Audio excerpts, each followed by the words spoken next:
Yo! Yo, yo, yo. Can you hear me well?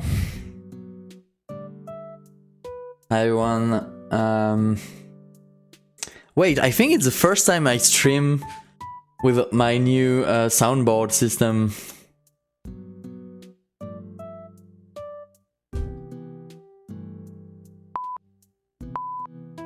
Should I try my sensor button?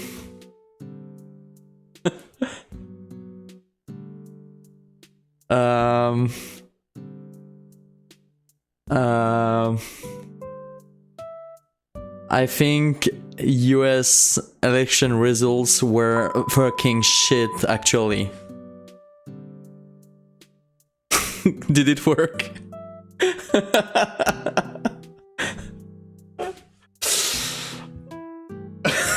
I don't know if it worked or not.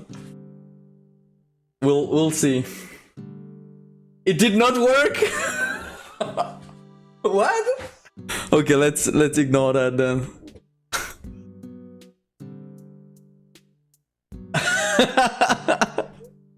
That's strange. Wait, what? Test. It did. Yeah, it doesn't get my mic for some reason. I'll have to fix that. But you can still hear sound effects, right? Fail, yeah. Yeah, it failed. Hi, Konstantin. So yeah, back at work. Oh no, you shouldn't see that horrible code here. Okay, so we're still working on polishing the games, removing the last bugs I can find. Maybe you can... And there are some bugs still for some reasons. Let's remove quality. Okay.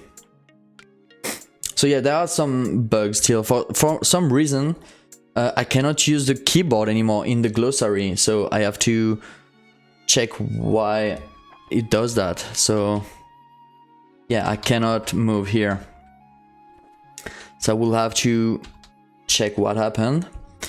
I don't know why I cannot use the keyboard. So let's try to fix that. Want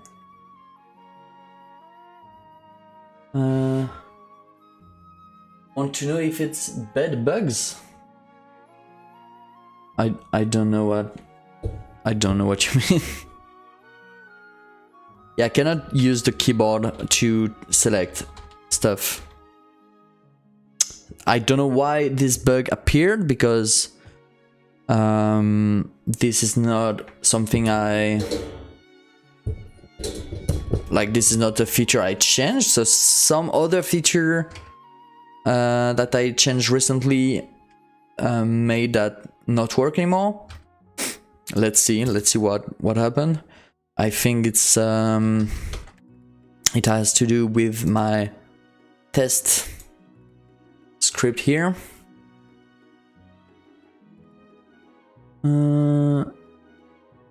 What could be the culprit of this? Does it work with... No, it doesn't work. I'm not sure.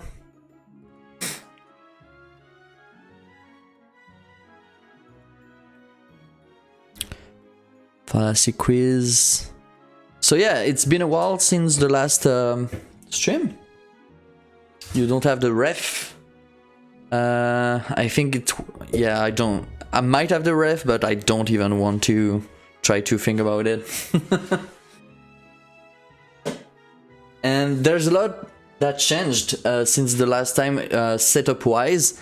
I now have you cannot see it because yeah, I installed LEDs here.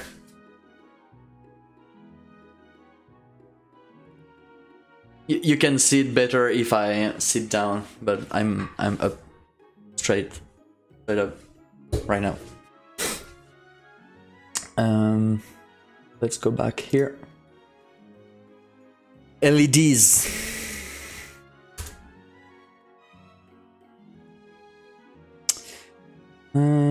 So we need to check why it's not working. So I have the right button pressed, the left button pressed. For some reason, if I use the mouse, it's working no problem. So the mouse, you can go zoom out, zoom in. So it's not an issue with the feature itself, because I can still click on stuff. It's an issue with the connection from the input and what it's supposed to do. So for instance here, I cannot use up or down. The keyboard up and down from here. Wait, can I use the... Yeah, it's also the first time I streamed since I made my little keyboard. So I have a little keyboard with macro shortcut. So I should be able to zoom. Oh wait, I think I need to click on this. Yes!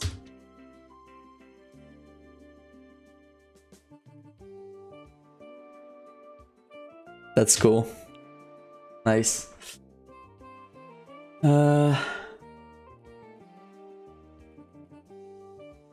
Oftentimes it's not in one word where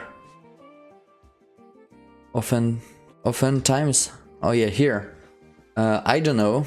I still have to do a last pass to correct stuff. Oftentimes, there's a website. Oftentimes, what's the difference? Let's see. What is the difference between oftentimes and oftentimes? Oftentimes is an adverb that means frequently. Okay, cool. Often, starting a sentence simply with often feels empty. Yeah, I think you're right. I think it's in one word. You know what? Let's correct that right now. So I have a little tool to be able to edit that stuff. So we'll be able to use this tool that I made. Quiz editor. It's not the quiz editor, it's the fallacy editor. So let's go. It's not one word. Wait, we have an issue here. It's not one word.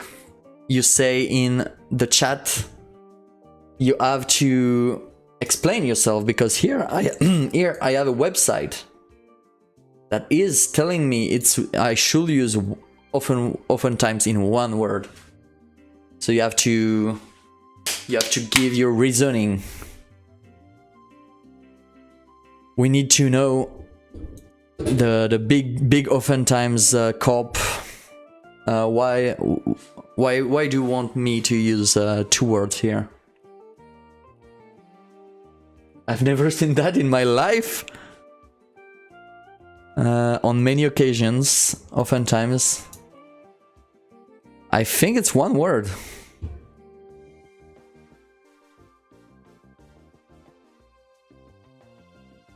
I think you're wrong. It's okay to be wrong. It's okay. I might just be ignorant. It might be the explanation. So thank you very much, Constantin. Hey, Greater Raisin. How do you say that? Raisin? Raisin. I'm going to call you Raisin. Deal with it. What's up? So let's correct that. It was the slippery slope, I think. Where is it? Slippery slope. Shifting. Oh, there it is. Oftentimes, one word. Save. There you go. Fixed. Let's go back to our issue. Raisin. Raisin. Okay, thanks, Badmilch. Whatever. More fallacies. Yeah, some people are using fallacies in the chat right now, trying to make my game worse, adding spelling issues. Thank you very much, Badmilch, for that.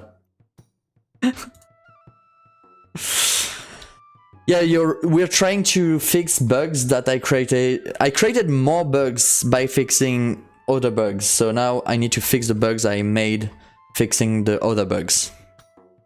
So for instance here, I cannot use the keyboard right now. Can you see that? I cannot use up and down to select stuff in the page. I was able to do that before, I don't know what changed. I can still use the mouse though. What the fuck is this keyboard? It's okay, it's okay.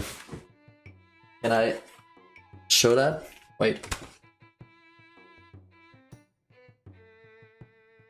Okay, this keyboard is an ergonomic keyboard, but it was a cheap one that I found. And it's backlit. It's one of the only backlit ergonomic keyboard that is not like $500 that I found. It was only 40 euros. And I cannot go back to straight keyboards now. I need to be able to have the two slanted parts like this. And if you stay long times on a computer, I recommend this type of keyboards. It's huge. No, it's not that huge. Like it's the depth, a lot of depth, but you have wrist rest, so it's okay. Let's go back to the scene. 2 space bars because one is no. Okay. The 2 space bars is because that way you don't have to press a big button. You can just press, like you don't have the feeling that you have to press a lot to make it actuate, because it's only one, you know, it's only one small part. So your thumb, you can use either thumbs, but your thumb don't. It can press on the middle, on the center of the key. But yeah, if I was able to find, yeah, I tried to get one without the numpad. I would want one. I would want one without the numpad, honestly. But I cannot find one without the numpad here. That is also backlit and not 10 times the price. The price just explode on that type of product for some reason. So yeah. Numpad, yeah. Numpad can be cool, but I would want the numpad to be I would want a separate numpad to be able to remove it. But now it's like if you want to be able to detach part of the keyboard, you're looking at $500 keyboards or more. So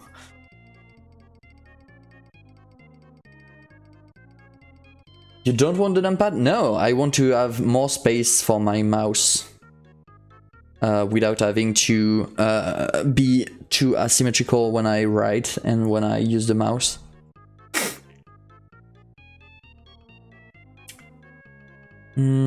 Okay, so let's try to find why I cannot use the keyboard.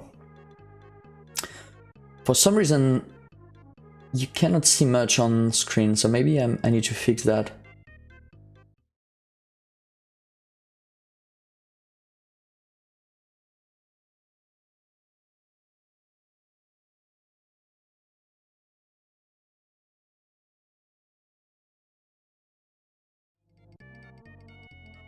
Okay, fixed. Now you can see all my screen. So,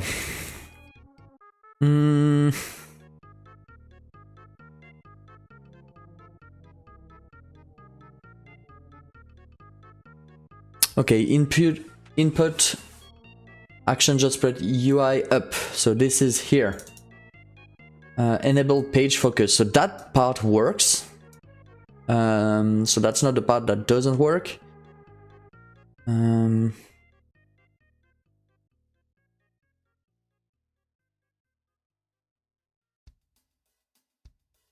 Also need to include UI down here.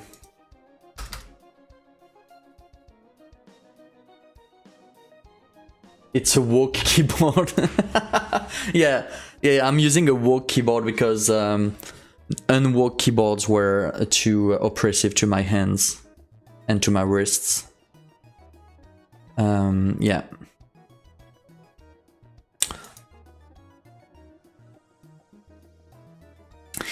So that's the only instance of UI down. So if not page focus and not page focus animating and UI down, UI console just pressed. Okay, so let's see if that does anything. My debugging, you can see in you can see in the console here that how do I debug? I just print random stuff. Hey, it worked.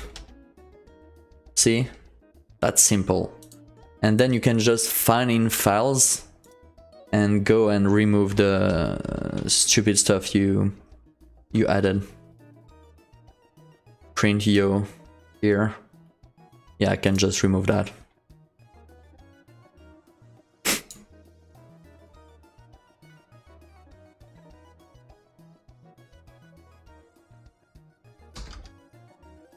Okay, let's try that.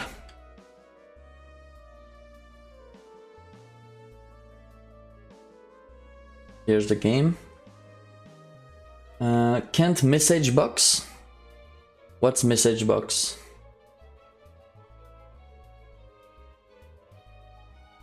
So yeah, for some reason the UI down is not doing anything right now. It's because it's not printing, so that means that maybe page focus is not taken into account, or page focus animating is not taken into account. One of the two. So let's print them to see what's happening.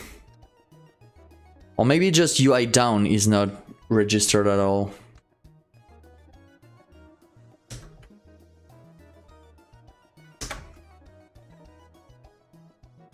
So page focus is true.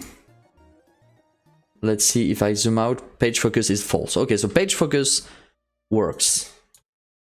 That's cool to know. Does page focus animating works?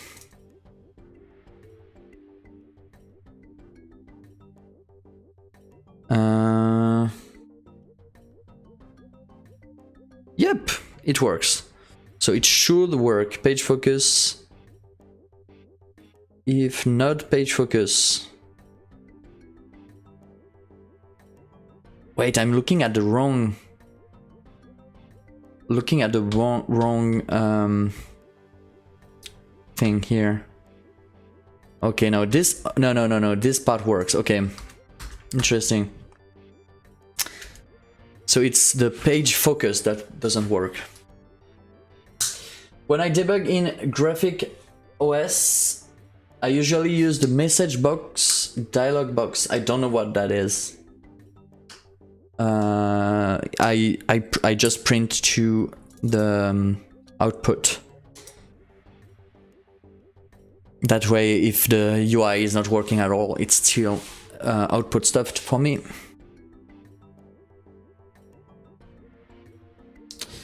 Okay, so the issue is not coming from here. So the issue, I think the issue is deeper. We need to go to, so that was the test, so yeah. That means that the page itself is at fault here.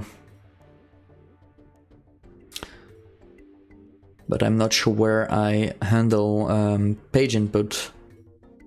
I need to find this part of the code. I think it's here. Okay.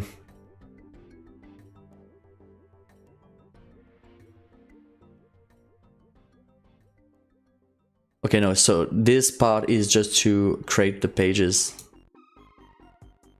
So that's not the part I want. Like a small window that appears on your screen and you click OK to make it disappear. Oh, like a toast message box, okay. No, I use the output directly.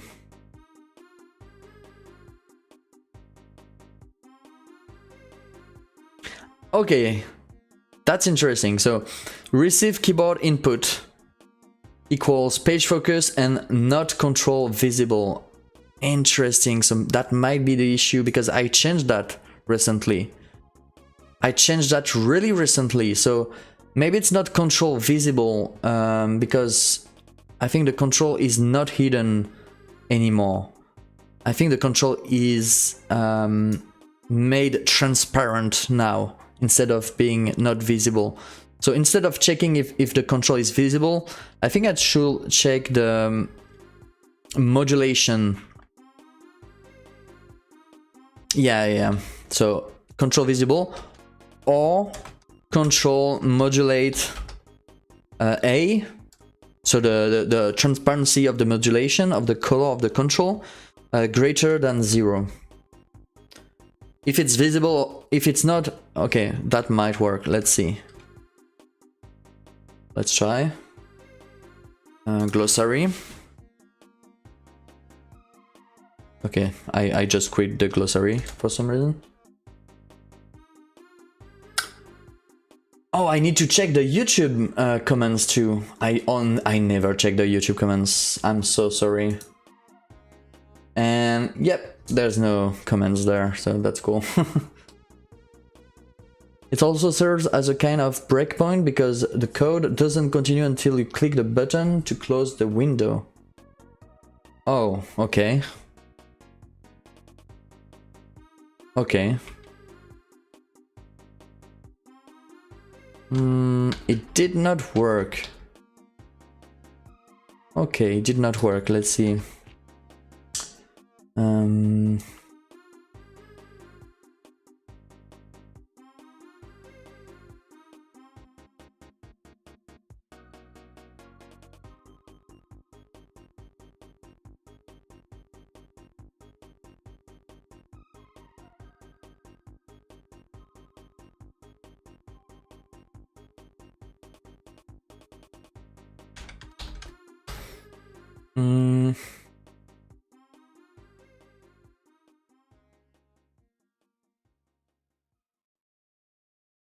Let's print this to see. Print.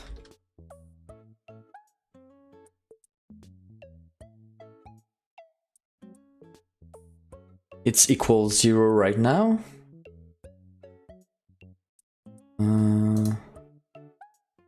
Let's try to make that true to see if it works.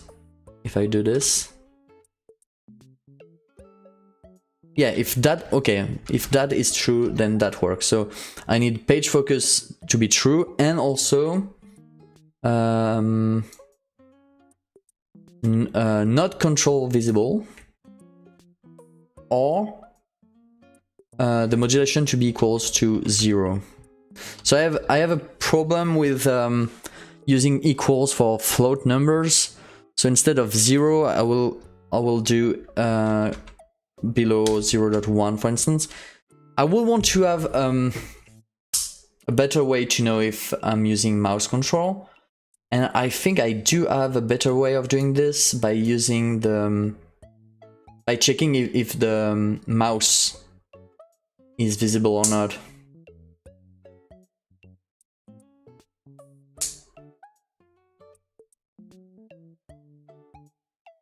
Let's see.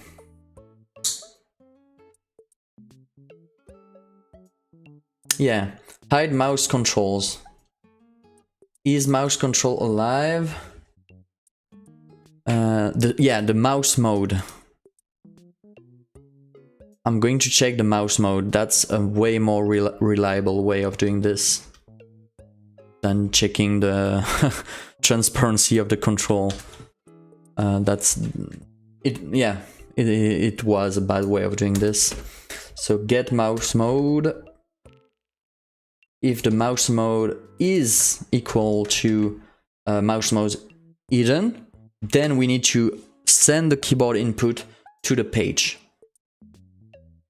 That makes sense, I think. Let's see. Okay, and then... Yep, I think it works.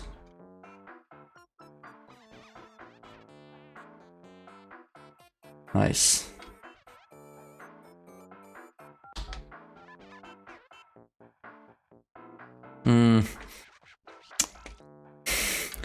I would want to be able to, when I go left like this, to go to the same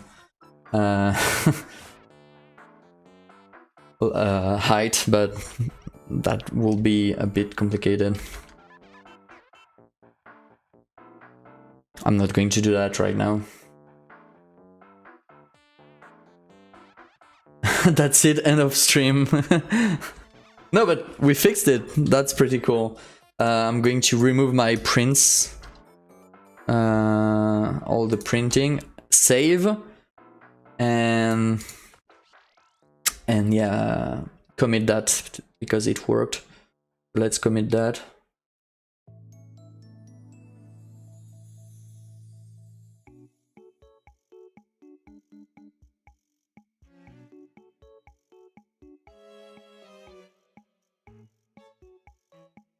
Fix bug keyboard not working anymore in glossary. Done. Yeah, so why did it not why did it fail? The explanation is pretty easy here. Why did it fail? It's because I changed the way the control were hidden. So here I have a way to control everything using only the mouse. Because if you play with the mouse, you don't play with the controller. You want to still be able to use the book, to zoom in, to go back to the index, to quit the book. But if you stop using the mouse, you want to be able to use the keyboard to do all of this without having to use the keyboard to change the... Like, you don't want to use the keyboard to navigate the UI for the mouse and click on the buttons for the mouse. That's a bad UX. So I made two modes, using the mouse and using the keyboard. And I was just hiding the control for the mouse every time you were using the keyboard. But what I changed that broke stuff is instead of just hiding, it's now fading in and fading out. So if you look, it's fading in and fading out like this. Maybe it's too fast. Maybe it's too fast. Maybe I can fade in and fade out a little bit slower. Let's see. What's the speed?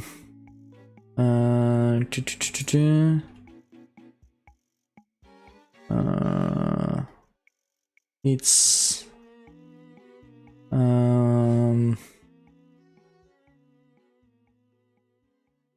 disable mouse.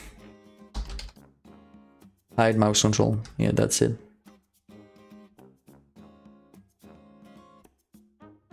Yeah, so 0.2 seconds. Yeah, it's not that fast. Let's use your... I'm using 0.3 to kill. Yeah. Quarter of a second is slow enough, I guess. So yeah, since I'm using fading in and fading out, I was not using hiding anymore. So it was not hidden, it was just transparent, which is different. Transparent and hidden are different things, even if they act kind of the same. I can still click on the transparent button, but I cannot click on a hidden button. So that's the difference. It's still here, it's just transparent. So it was still here. So since I was using the visibility of my mouse control to be able to know if I was supposed to be able to control with my keyboard, then I was not able to control with my keyboard anymore. But now what I did is instead of checking if the controls are visible, I'm checking if my mouse is hidden, and my mouse being hidden is way more reliable because since my mouse is hidden, it makes sense that I'm not using the mouse.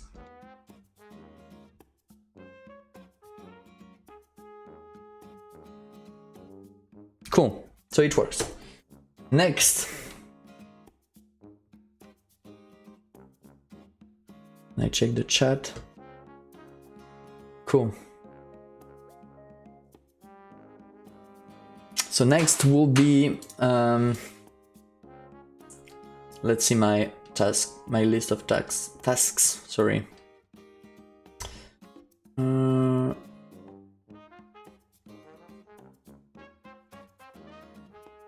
Fix book with keyboard, yeah, that's done. Or maybe I can show that to you. I'm going to show you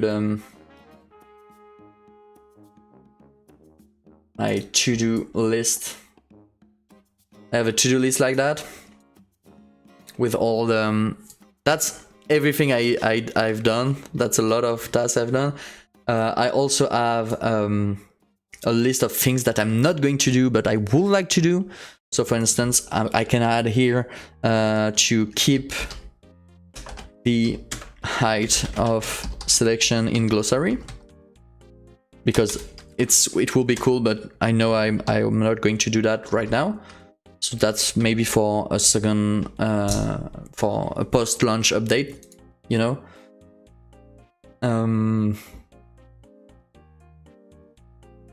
So yeah, what I want to add is a perfect round bonus.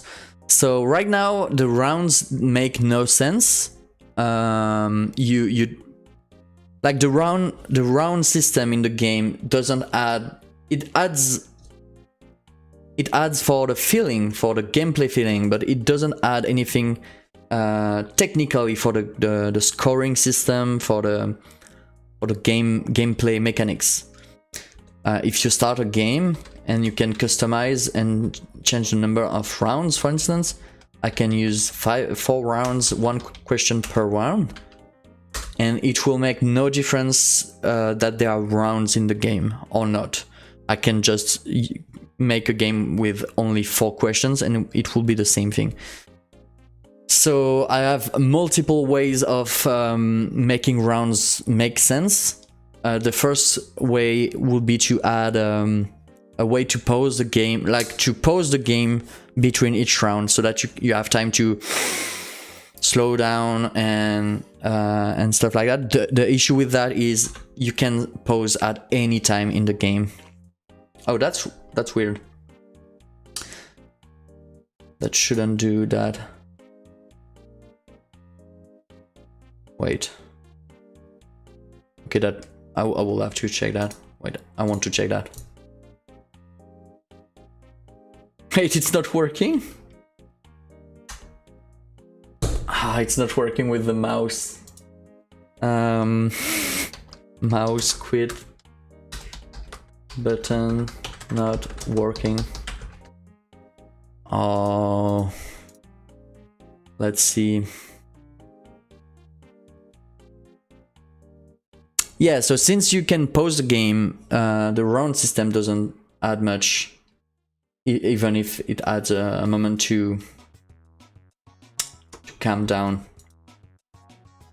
So the other way of making rounds make sense is to give some bonus if you make a perfect round. And I think that's the best way of making rounds make sense. So I will add a bonus system if you complete a round.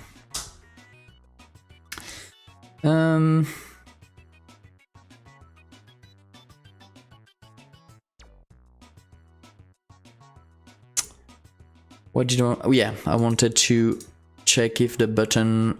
Yeah, the button is not working with the mouse, which is bad, so let's fix that. We're going to back up our data file. Okay, let's restart. And try to use the delete save button, because I kind of use the same mechanics for the delete save button and I want to see if it works.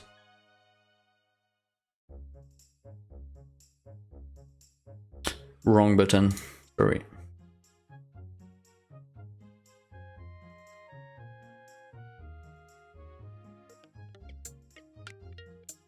Okay, save file deleted.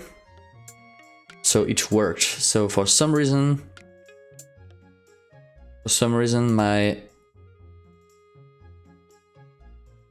my delete save button works, but not this one. So we're going to compare the two. Settings menu.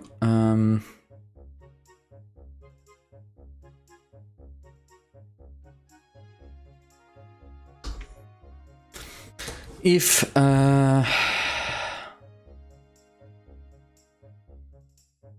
okay, delete saves lines, delete save state. Whoa! I've been using the app Duolingo for a couple of days. It's an app to learn languages. Yeah, I know the app. At the end of the lesson, it brings back all your errors for you to be able to correct yourself. I thought it was a pretty good thing to learn from your mistakes. You could do the same with fallacy quiz, go through all the mistakes and explain why the correct answer was X without time limit, a kind of debriefing. Yeah, in the game, the feature that in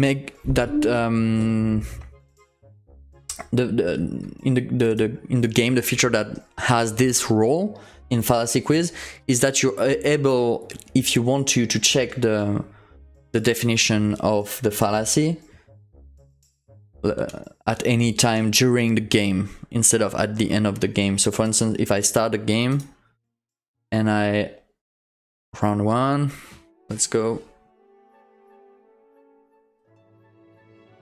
You suggest that people should opt out for trains over planes due to ecological concerns, but maybe it's just because you're afraid to get into a plane. If I say valid, it will say nope, it was appeal to motive, and I can check the definition for this. And then it will open the fallacy glossary with the appeal to motive definition. I can zoom out to check what was the sentence, and I can read the definition to try to understand what was wrong and stuff like that.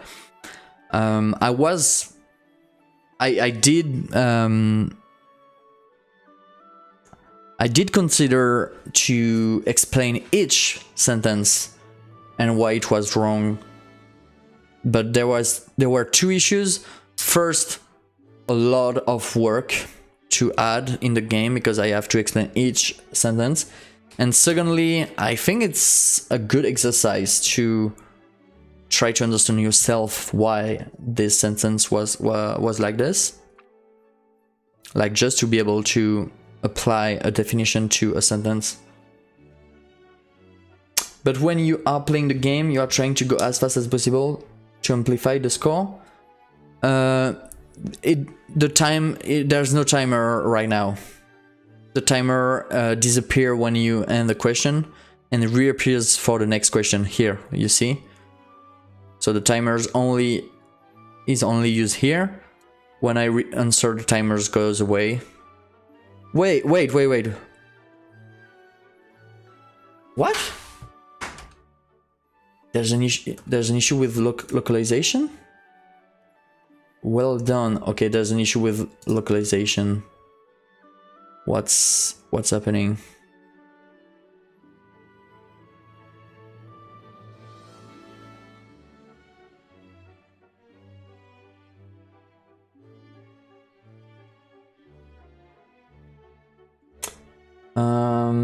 Okay, let's fix that.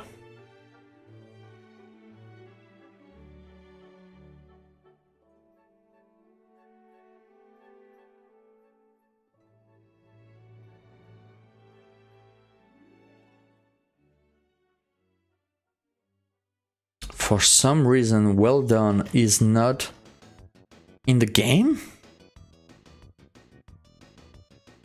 Did I remove it by mistake? That's really strange.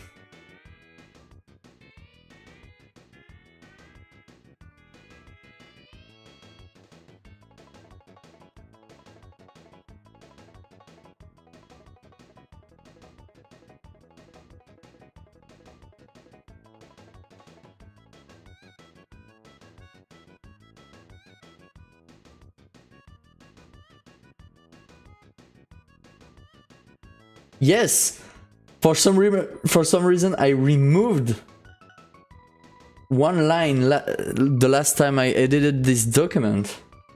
I can see it in the Git. Look, I removed well done for some reason. Why? Each time I correct something in the game, it adds another bug.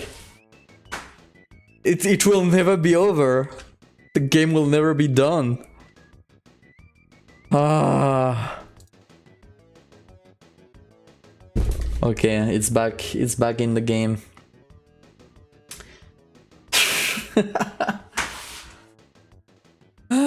Next, okay, so that's done. Let's go back to the game here. What were we even saying? Yeah, clicking the button. So clicking on the button is not working for some reason. I need to compare. So this works. I have a delete save state and I only go back to 0 if the focus exceeded.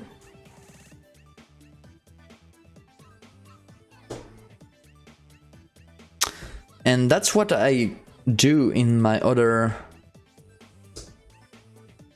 Let's go back to my other one. Set I think it's the pause menu in the quiz. Yeah, it's the pause menu in the quiz.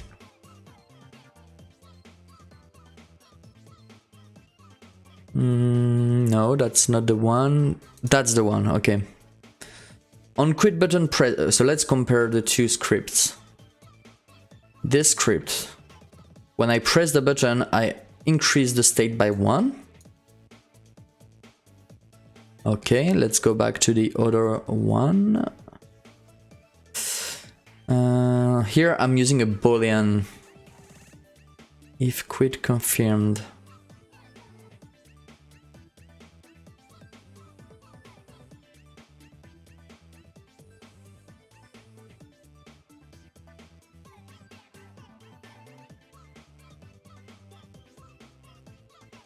I think when I click... Oh, I might know where the issue is. I think it's with the action mode.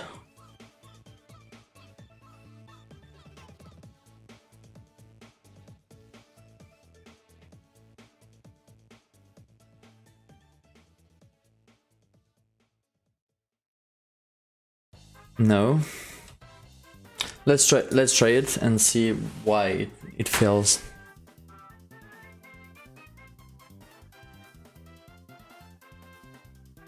Hey, Spectre! 99 little bugs in the code, 92 little bugs in the code. Take one down, patch it around. 117 little bugs in the code.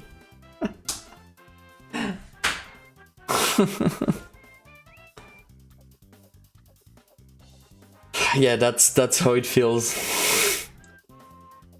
But hey, all the UI for the game is getting better and better. So if I click, it does change to the right text. But if I click again, for some reason, it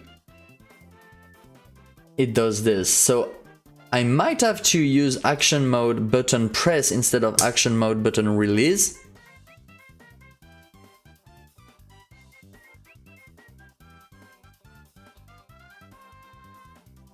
Which is strange because that's not how buttons are supposed to work in my opinion.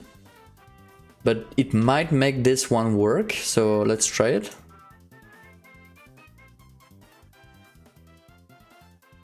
No, it's still not working.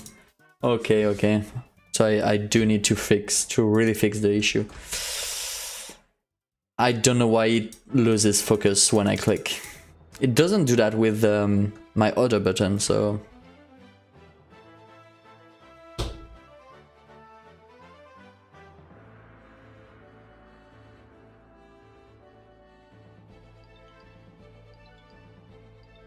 So I have a boolean called quit confirmed.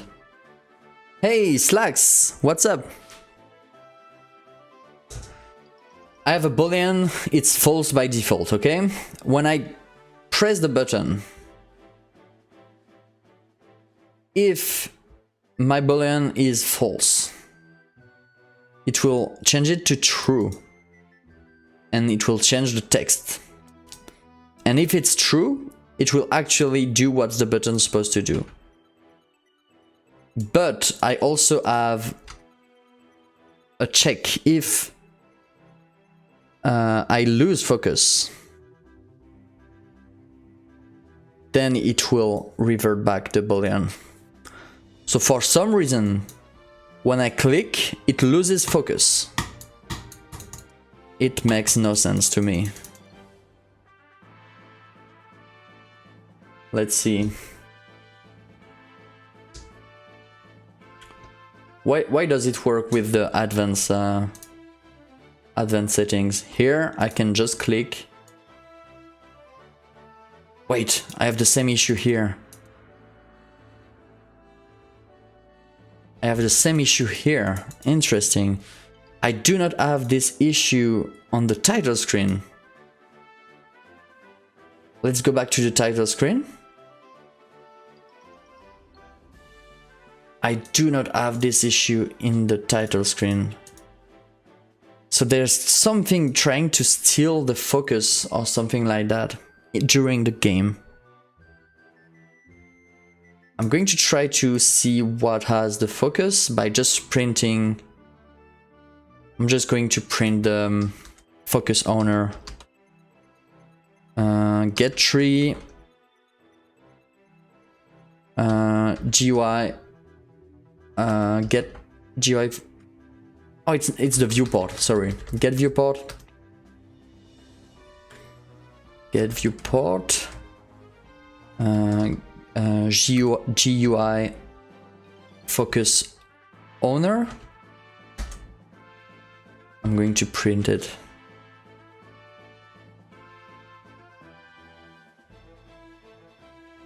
And a cry of agony just before to know that's the right print. Okay, let's try it.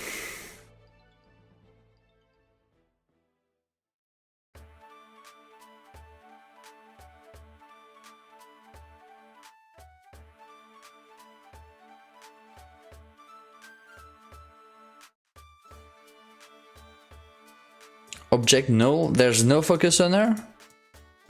There is no focus owner. That's strange.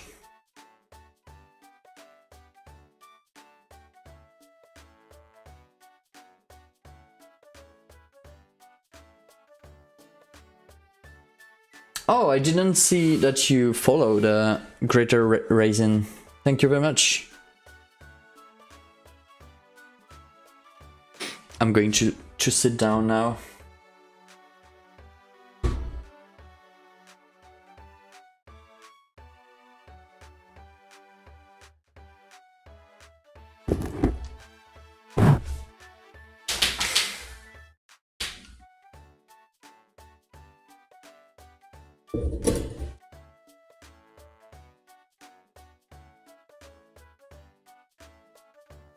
Cool.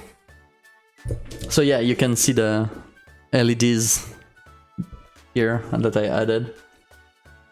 I think it looks pretty cool.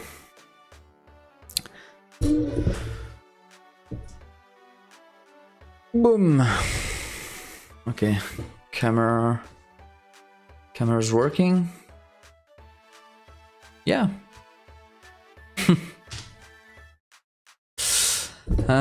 Okay. So something is stealing my focus, my GUI focus. So, but I don't know what is doing this. It's something that is specific to the quiz. Let's try to see if it's specific to the quiz, because the quiz itself is run inside a 3D viewport. So maybe it's the issue comes from this.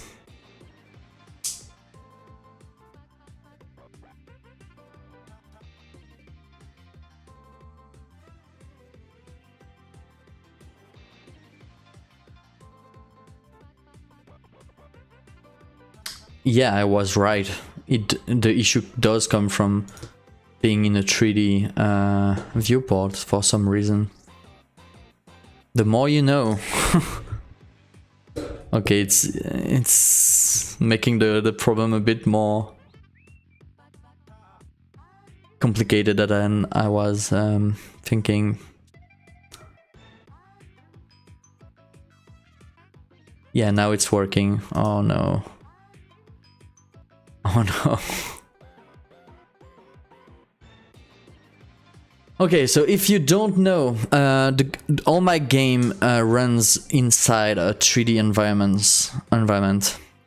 I can show that to you. I called it, so my scene to run the game is called Quiz, and I call the scene who runs the game inside a 3D environment Abyss Quiz, because it's like being in a 3D abyss.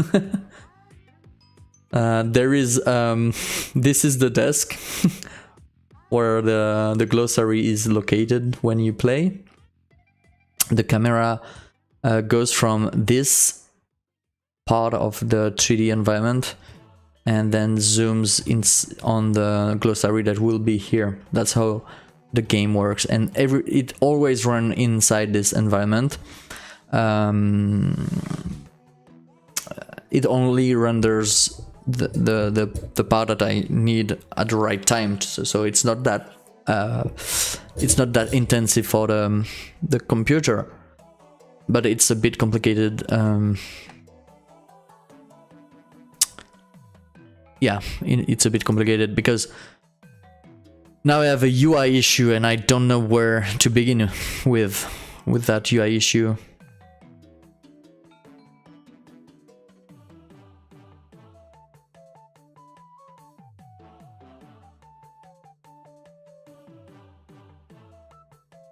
If true, this viewport will mark incoming input events as handled by itself. If false, this is instead done by the first parent viewport that is set to handle input locally. You know what? Let's try stuff, because I really don't know what the issue is. So let's try to enable handle input locally and see what is going on. I don't have the start of an idea of what's going on.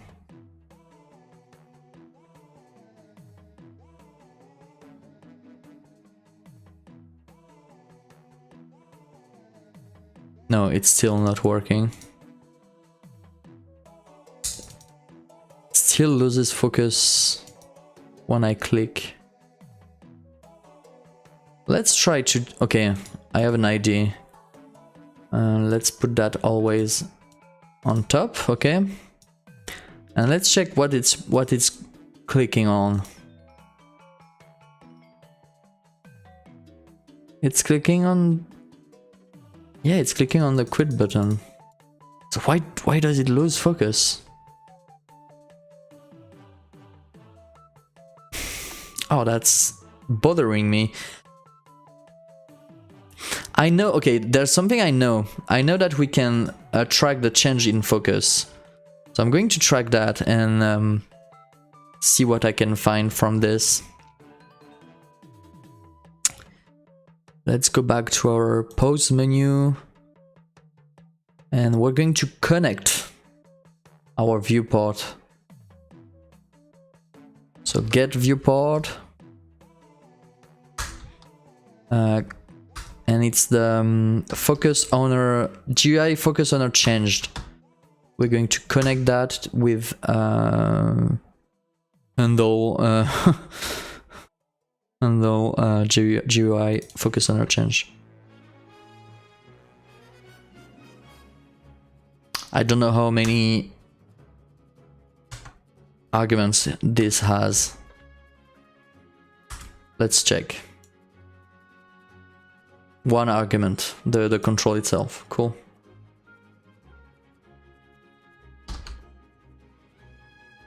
And we're just going to print this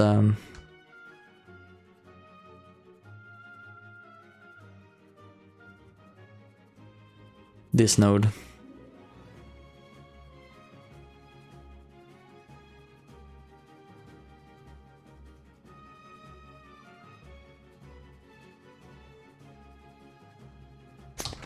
Cool. Let's go. Let's try that.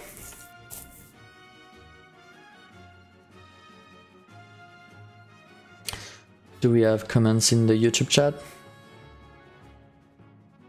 No, that's fine. I really try to check if people are commenting the YouTube chat.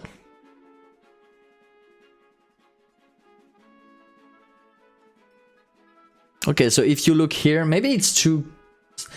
tell me if something's hard to see or stuff like that in the stream, or if you cannot hear the music, or please tell me if something's wrong with the stream.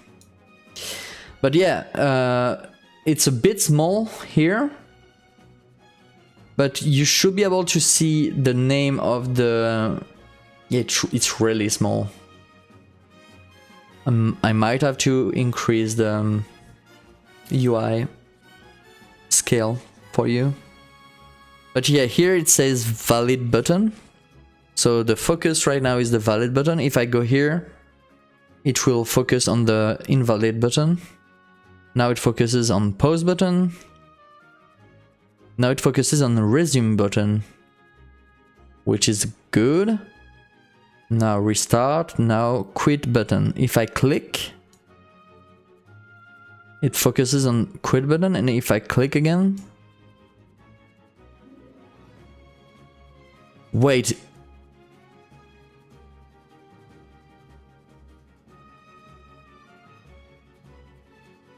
It loses focus to itself?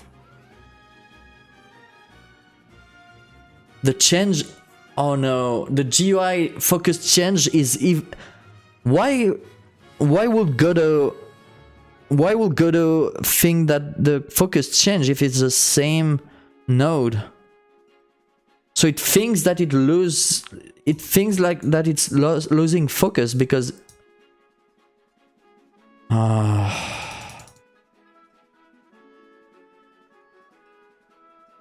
Hey, Makatap.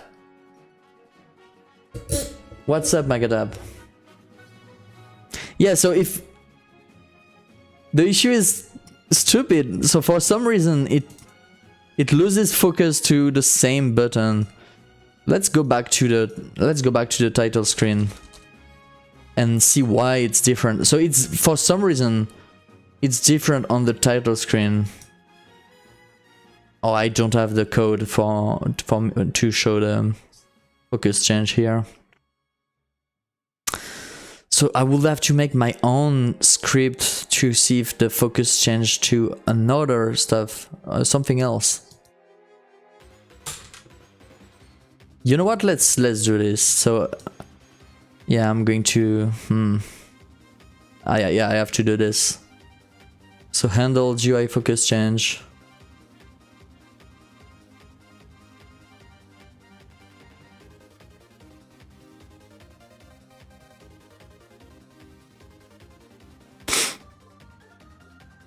And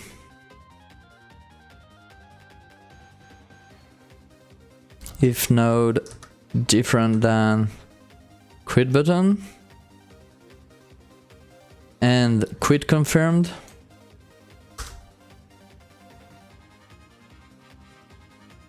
yeah, that works. Cool. I think that will work. So I need to do the same thing for the advanced settings screen.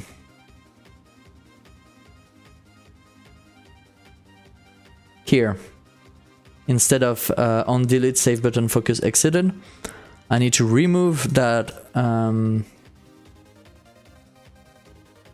disconnect that signal, create a new signal, handle GUI focus change that I'm going to connect programmatically from the ready function. I don't have the ready. Oh, I do not have a ready function yet. Okay, cool.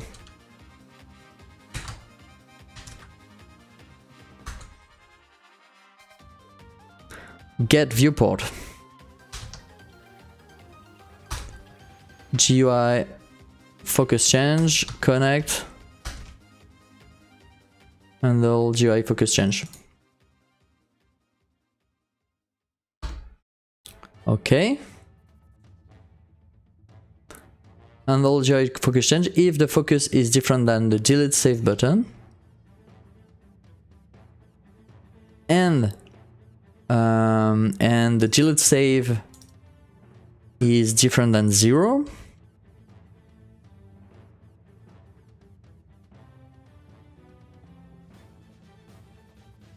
Then we apply this code. Let's try this. Let's go. So instead of using the focus exited, so yeah, the game thinks that the focus was exited even if the next focus owner is the same node. That's wrong. But it only does that in game for some reason. Okay, the advanced settings doesn't work anymore. Oh no. I removed the wrong signal.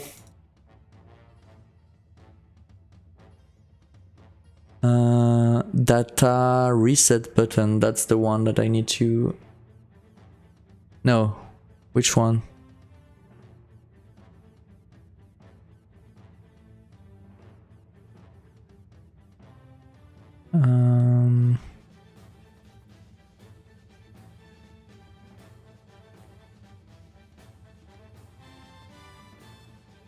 Delete save button, that's the one that I need to remove the focus.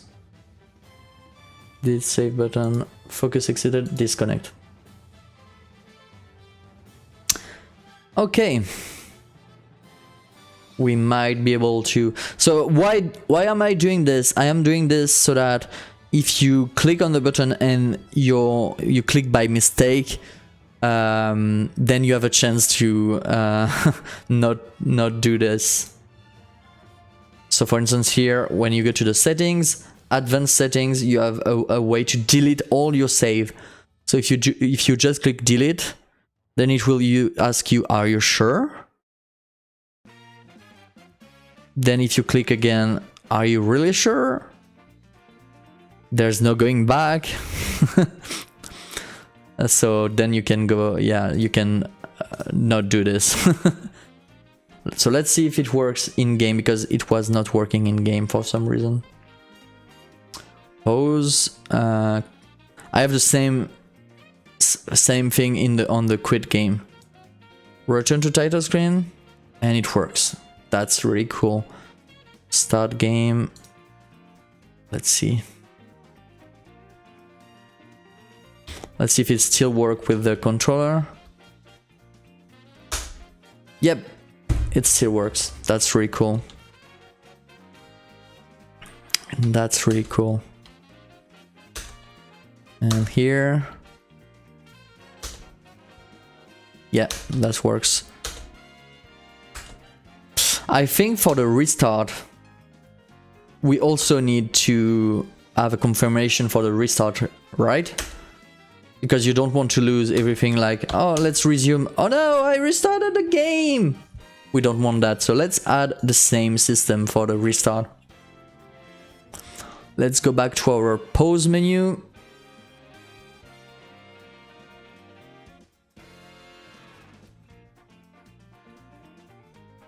Restart button, we're going to access it as a unique name. we're going to open the pause menu script, and in the handle GUI focus change, yeah, we're going to add a new boolean that is going to be the restart confirmed. So restart confirmed is false by default. On restart button pressed, now we need to add some stuff.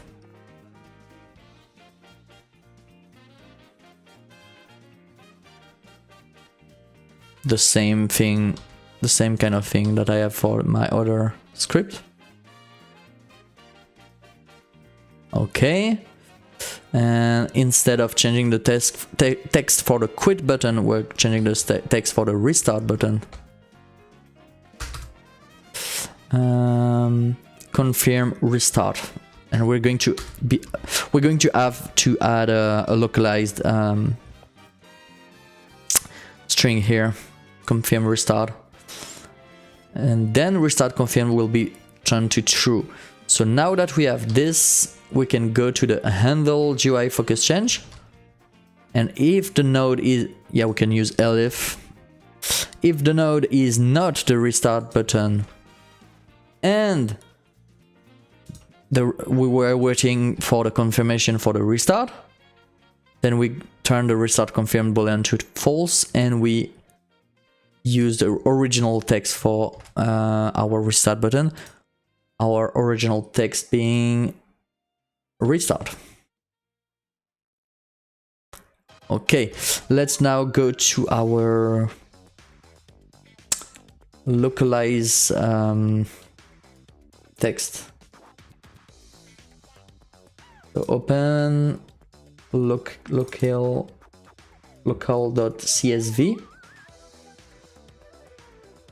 Boom. And here I have all my possible prompt. So here we just need to add confirm restart. I'm not doing German or Spanish yet for the game.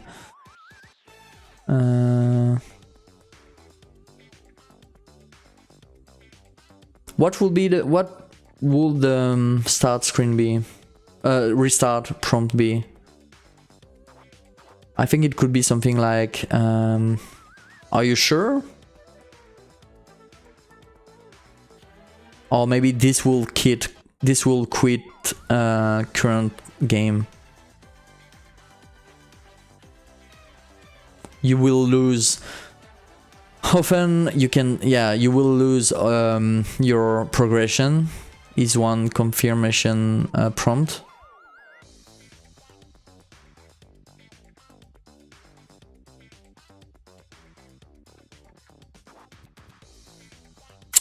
Not sure. So you click on restart and then it will tell you, are you sure you want to restart? We want to let people know that they will lose their progression in the current quiz. All progress, yeah, current progress will be lost. Yeah, lose.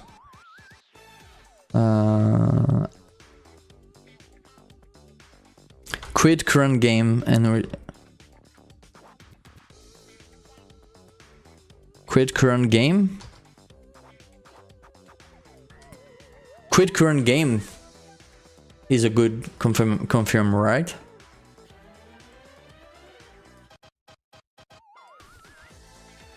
Maybe not.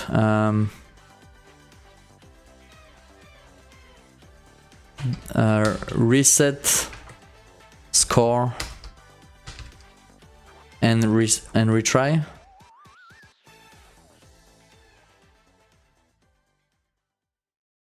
Reset score and so restart, you click and then it says reset score and retry.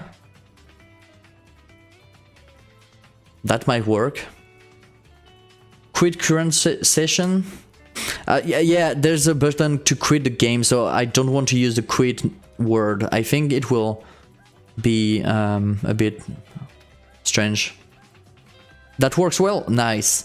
So in French that will be Reset score will be réinitialiser le score. Oh no. French words are way too long. Réinitialiser.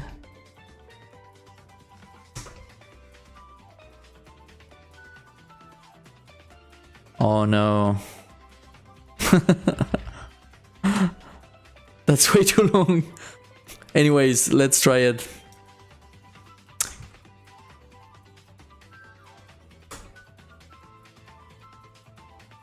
Let's try that, let's try that.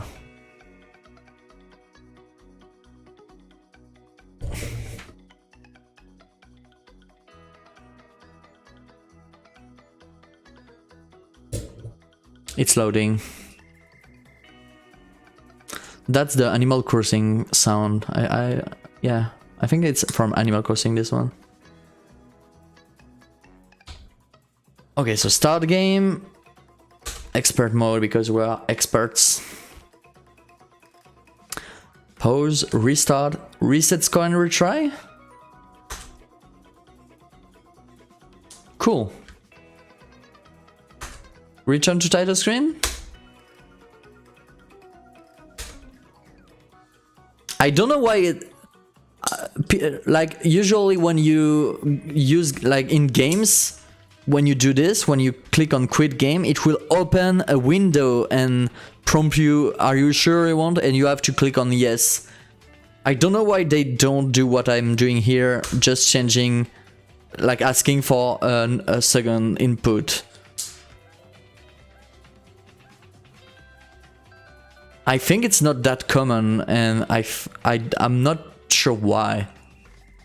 Because it makes so much sense to me.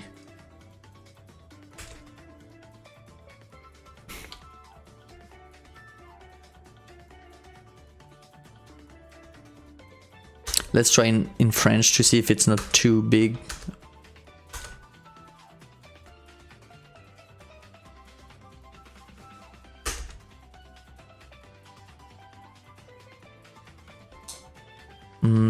Yeah, no, that's not too big. That's okay.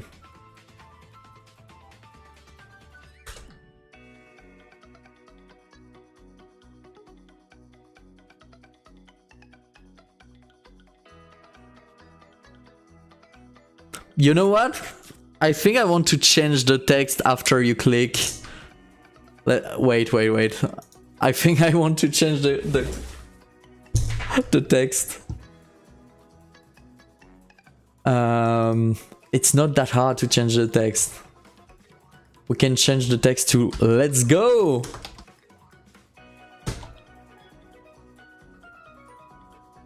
That way you can see. Oh, that's cool. That's a little, you know, that's the little stuff. That's the little details that make me really appreciate when I play a game and I see little details like that. So you're going to click restart, and just before, like when it's fading out, you'll be able to see let's go. Let's try it. Restart. Yes! It worked. I like it a lot. I don't need to translate let's go. Like even in French we say let's go, so yeah, and it's not important text, so yeah, it's a small little detail. So is it working with the mouse as expected? Yes. What if I click multiple times on this? Yeah, that's one issue that I had. I need to make sure that I'm not restarting the game multiple times.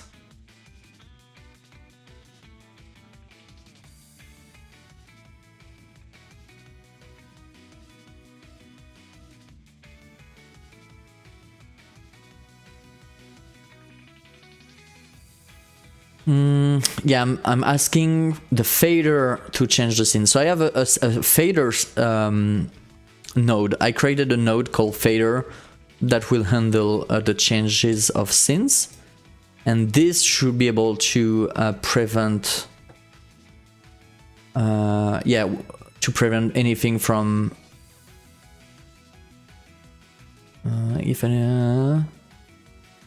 it will wait for the animation to finish.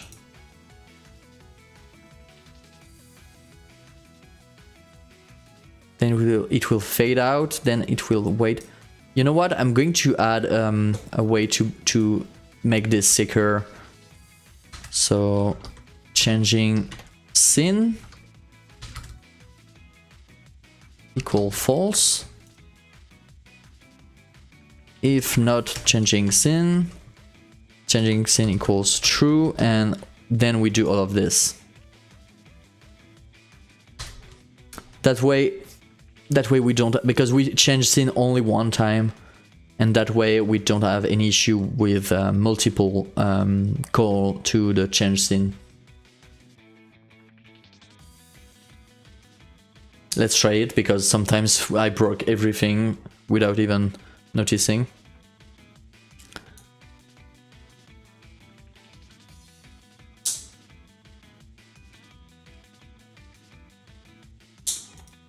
Start game. Yeah, the fading out seems to be working really well.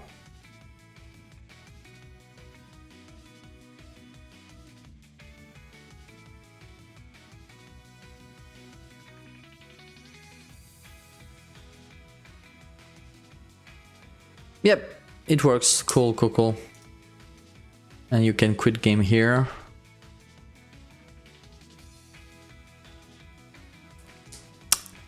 You know what? I think I want for the quit game to fade out before quitting the game. I know it's a little... It's unnecessary, but I think it will look better. Let me save the changes that I just added here.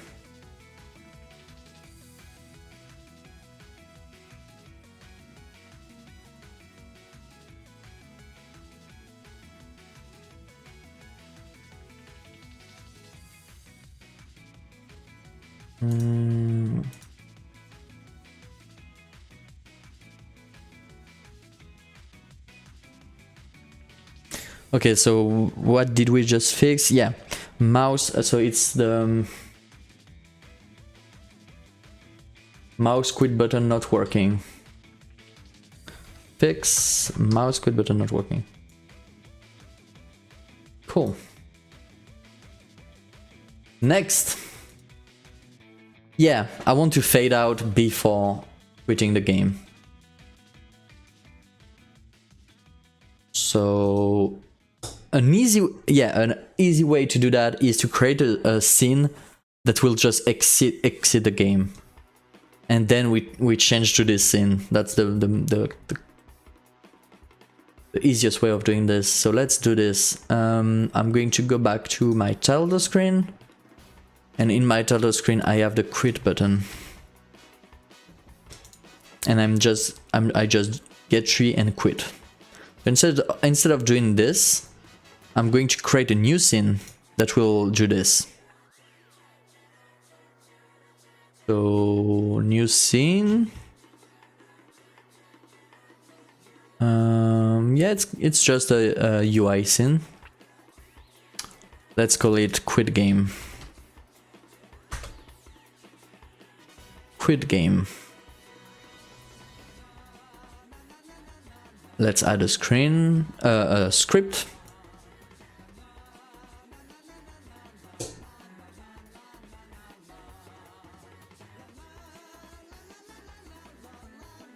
And then in the ready function, we just quit the game. That's the the worst scene ever made in Godot. You just start the scene and it quits the game. But then I can reuse my code that will fade out and change the scene without any work, so that's perfect. Plus I could add some stuff here if I want to. I could add handling of scripts of quitting the game. Let's add a control. Let's add a color rect that will take all the screen to be sure that if this scene is shown to the user even one frame, it will be black, you know? Okay, cool. Now let's use our script to fade to that scene.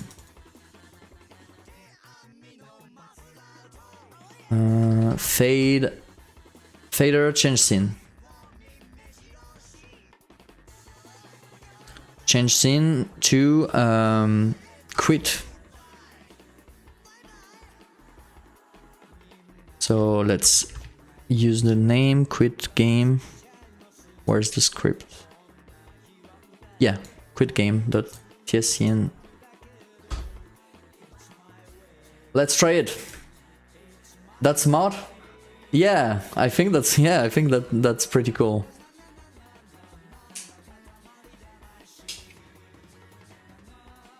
Loading. Okay. Quit game. Nice! It works. And it was simple to add. So we could add bye or something like that if we want to, but it's a lot. Let's just keep it like this. So yeah, we can save this.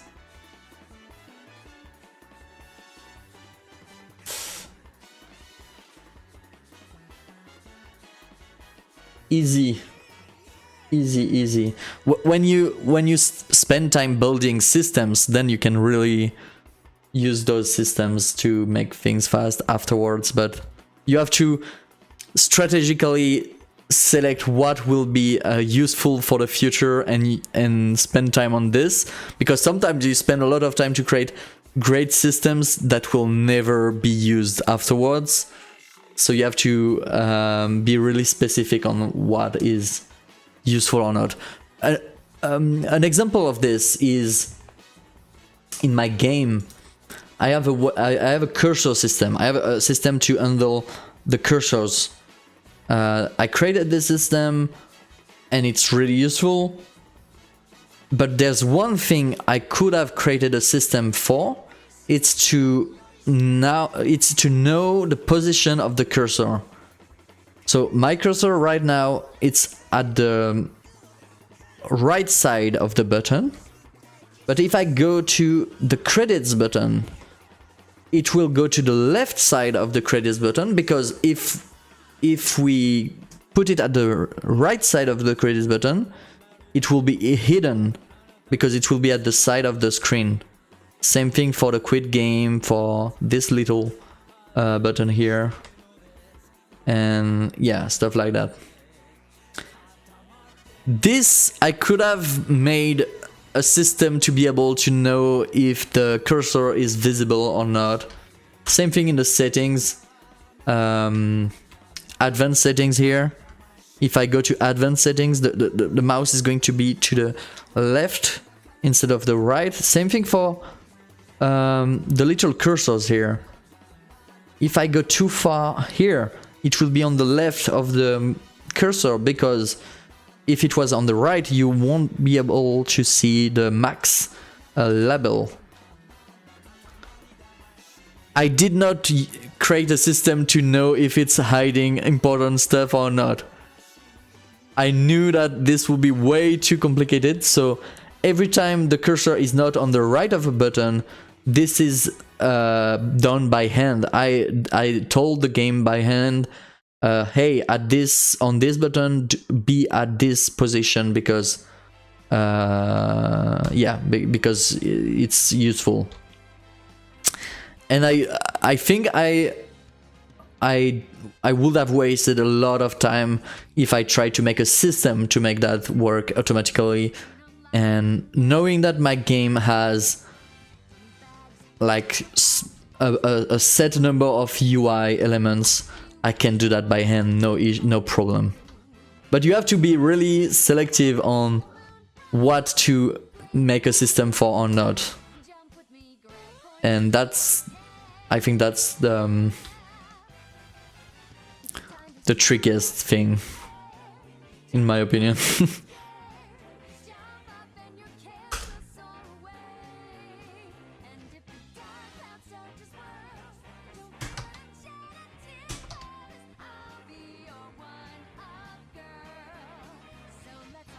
Nice. Oh, dude, the polish really is amazing. Thank you, Makatap. I brute force so many things instead of making systems has created a lot of long nights. Yes, it's hard to know when to brute force things or when to make systems. And then you're so, yeah, there's the fallacy of the sunk cost fallacy. Like you're like I brute forced until this time. I brute force until now.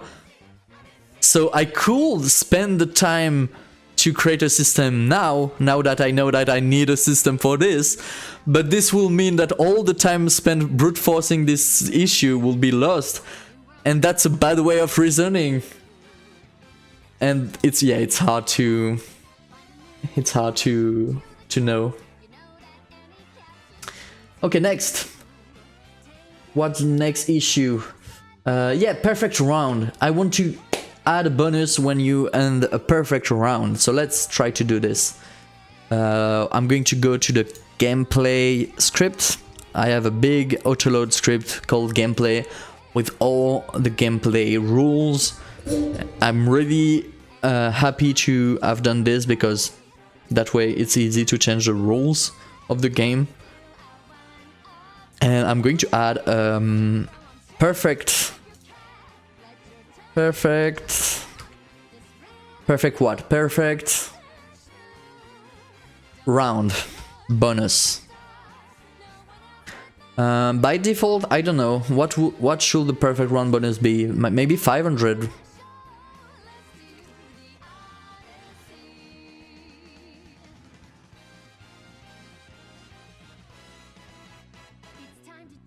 Maybe 500.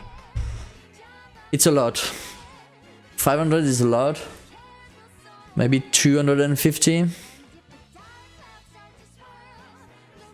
We'll see. It's not that important now. I have 182 block types. It is brutal when I change the system for them. Yeah, then, okay. Then what's funny is that you have to create system to automate the changes of system. I had to do this for my statements. When I changed the system for my for storing my statements, the quiz questions, I had to make a tool. I have a tool I had to make a tool to edit my stuff. So let me show that to you. Maybe I showed that to you already. But yeah, I had to make that tool to be able to change the system to handle quiz statements. Here it is. So I made a software just to be able to work on my game. It's a proper software with a lot of nice features that I use when I created all the questions here. I have the ability to give ratings to questions. I have ability to select select icons for the questions with like features to know if the icons are used in Oath or not in the game. All of those are not used in Oath because there are new icons that I added. So I will need to go back and increase it. I have a feature to be able to add a keyword and it will use my database to associate it to an icon. I have example of questions that have the same fallacy type here. I can go to those questions like this. I can then, there's a previous and next system. I can duplicate questions. I can even change the UI to French or English if I want to. There's a lot of stuff. But I had to do all of this because I had to create 200 questions for the game. So yeah, I had to have a tool like that. Has a nicer UI than my game. Okay, the UI was not that good. I polished the UI a bit because I sent this to a friend that helped me I sent this software to a friend that go and read all the sentences one by one and added little notes here. I added a system to add notes to comment on questions. Yeah, that was, and it helped me a lot. I had a lot of, I corrected a lot of stuff since then, thanks to them. And this is only for the questions, because then I have the same thing for the fallacies, to be able to write the definitions of the fallacies in both French and English, to be able to visualize the formatting. And then this was also like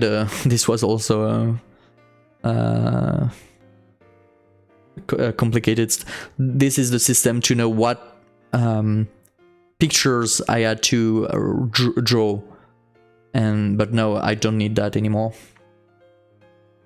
Yeah, so sometimes you have to create systems to even be able to use systems in your game. Oh, sir, I pinned something. I don't know how that works. Unpin. I need something like that for moderating my online stuff.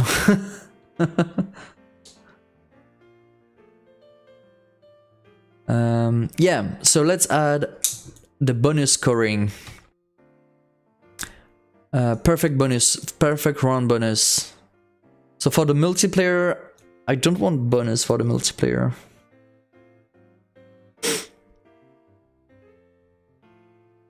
I have a tool for creating the preview icons, which looks so much better thanks to you. Oh, nice! Yeah, to for the orthographic projection and the outlines. Yeah, I remember.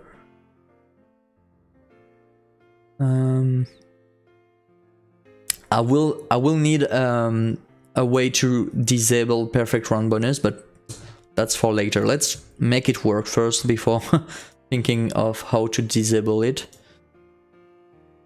So let's go back to our quiz. To add our perfect round bonus, we need to check our bonus system. So let's find the time bonus. Yeah, time bonus is here. Let's see.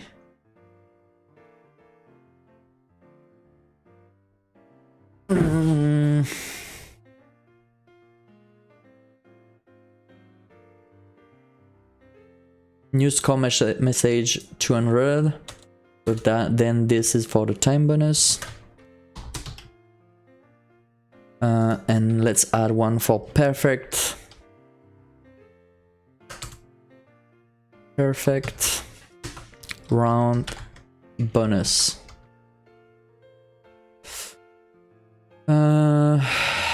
The issue is, yeah, gameplay rules time bonus. So here it's gameplay rules perfect round bonus.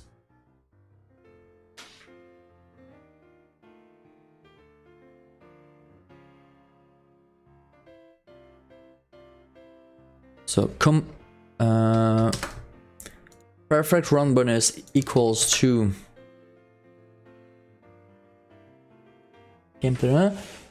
By default, it will be 0. If we ended a round, so how do we know if we ended a round? So that's I'm not sure how I know that.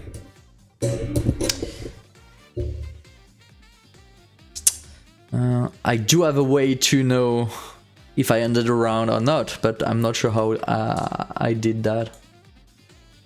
It was like 6 months ago that I worked on this part of the game. I have some...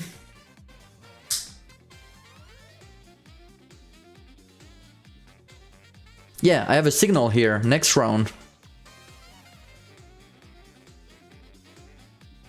When do I use this? If value... When do I use that? That's interesting. I have a signal that will tell me that it's the next round. Do I use that in the quiz?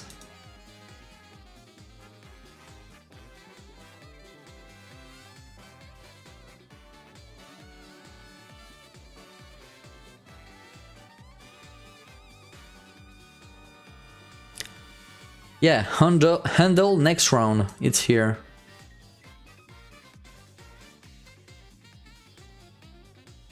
When do I call this?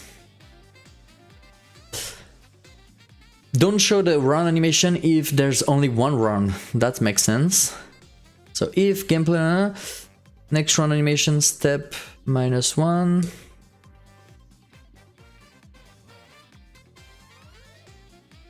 If not, skip round animation. Oh, I have a way to skip round animation? I didn't even know that. Wait, I don't remember this. Wait, I have a way to skip round animation? I had this all this time. And for some reason, I did not skip round animation during all my debugging of the game. I'm stupid. Anyways.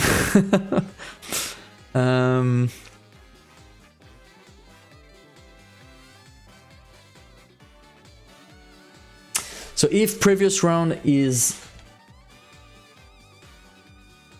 lower than current round, I can check. I could check this.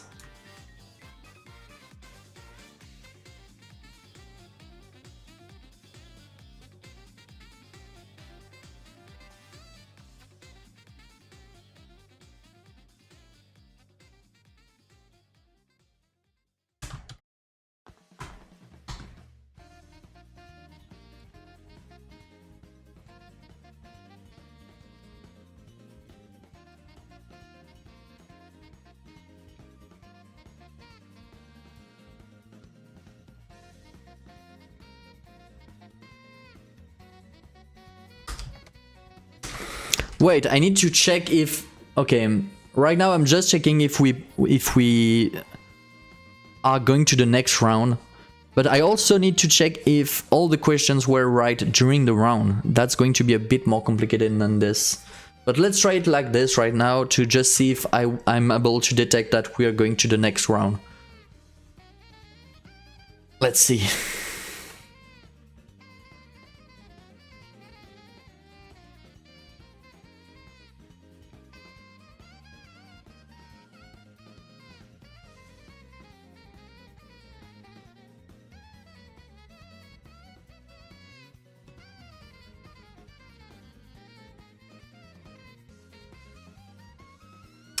You know what? We're going to need to debug a lot, so I'm going to increase the speed a bit. I added a way of increasing the speed. I think it's called engine timescale. And I can set that to like 8 or something. Let's try it. Because it's way too slow for me to debug everything if it's not faster than this.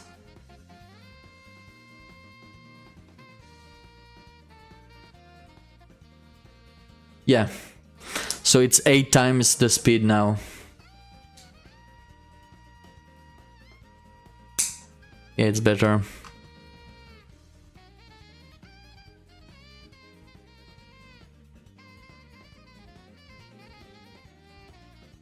So next I should be able to have a bonus. No, I did not have a perfect... It did not work. I did not have a perfect...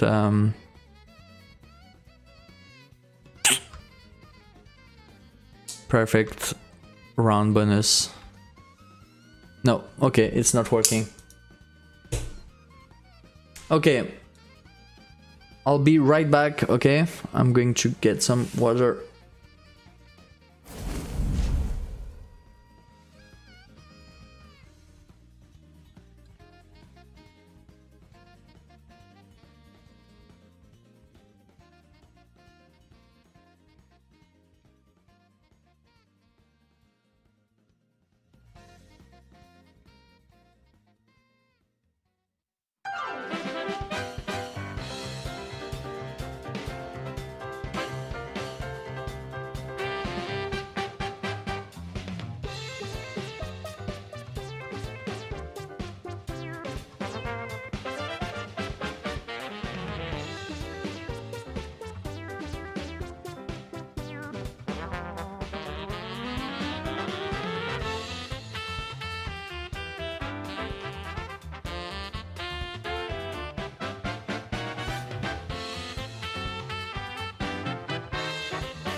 Yo!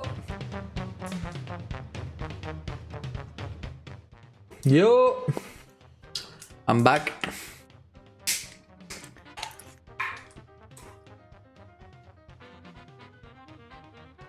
I'm back.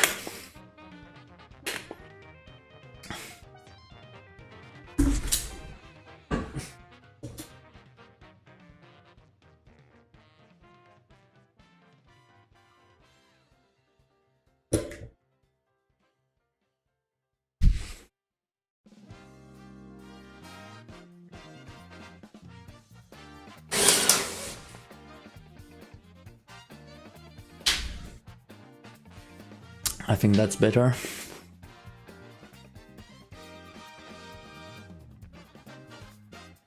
Yep. I think that's better.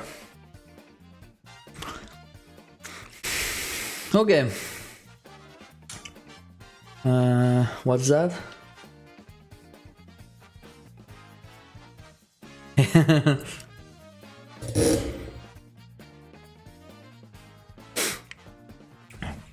Okay, so yeah, when I left, it was not working at all. So let's see how we can make that work. We have to check if the next question is if we are at the end of a round. We can do this. We should be able to do this easily because I store this information inside my autoload script. I have current question and I have current round. I could check if current questions is equal to rules questions, and this should work. So let's try that. So gameplay current questions equals gameplay rules questions. The questions variable value is the number of questions per round. So if the current question is equal to the number of questions per round, then we are at the end of a round. So let's try that.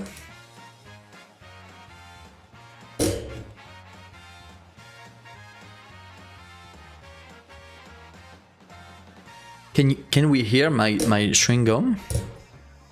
Can we hear me chewing gum? If it's bothering you, just tell me. I just stop chewing my chewing gum.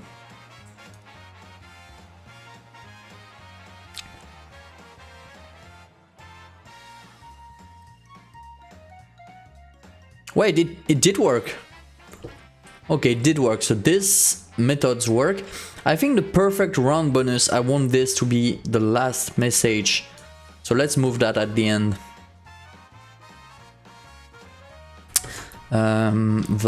Correct bonus. Time bonus. This one is the combo bonus.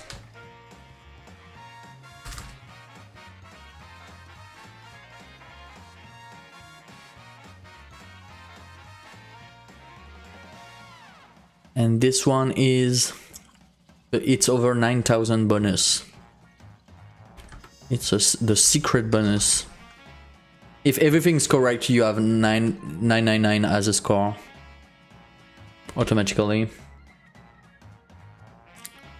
You can't hear me chewing gum. Thank you very much. That way I can continue chewing gum.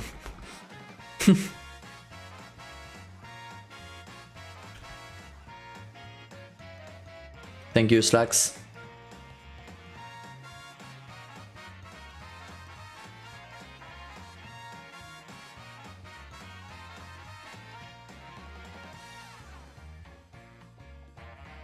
Okay, so my perfect round bonus, I want the message to be just after the combo bonus and just before the secret bonus. I will need to change how the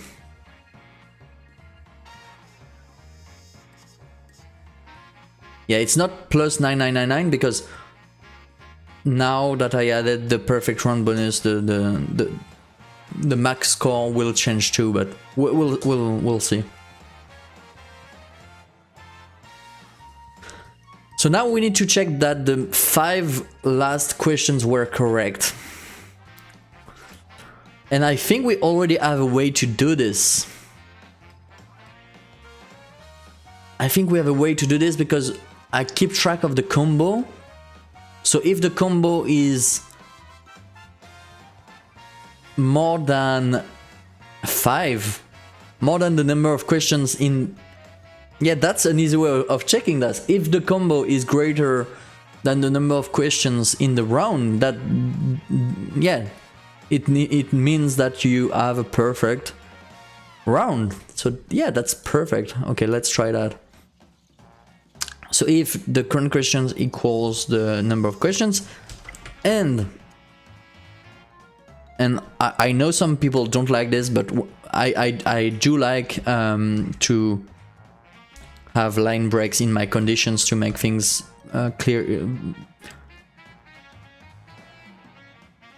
cleaner, in my opinion, because some people hate when you do that. So if the combo is greater or equal to the number of questions in a round, that will work too. Okay, let's try without the time scale change, or maybe no. Okay, no time scale change. Okay, let's try.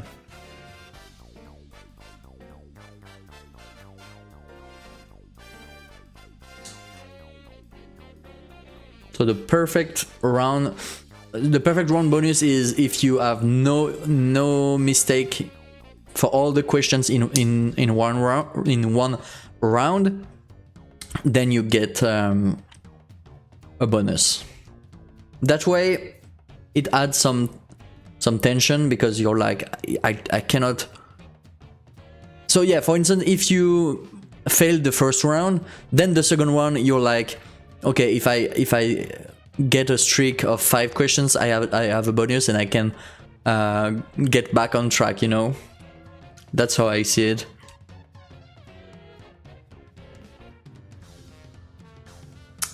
So let's try to have a perfect round bonus. That's one fallacious.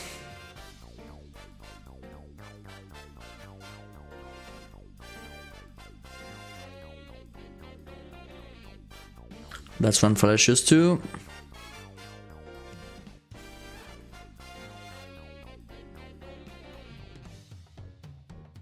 That's one valid.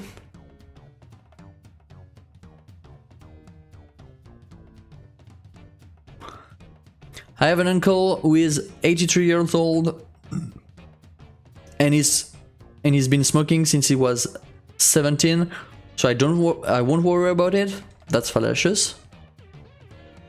Anecdotal evidence. Okay, that's the last question.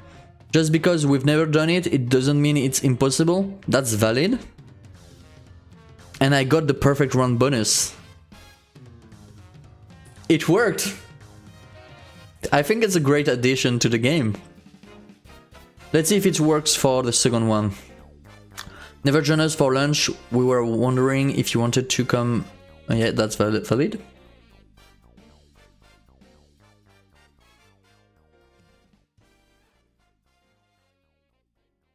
That's fallacious. Okay, I'm going to try to go fast for this one.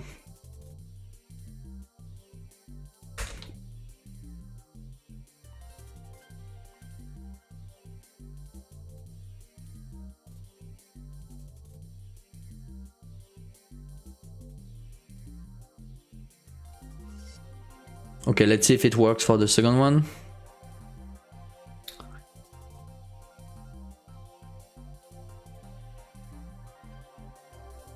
Yep, it did work.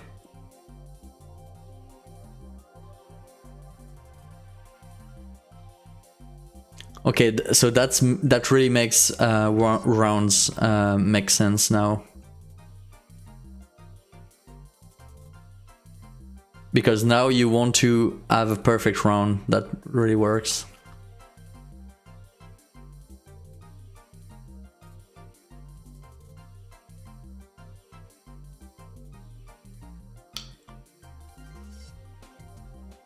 The oldest person to ever leave Smoke Scared every day from March 21 to 117.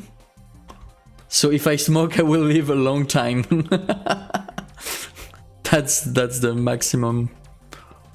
That's the fallacious. The fallaciousness is at the maximum level with this one. That's actually true. No, it's not true.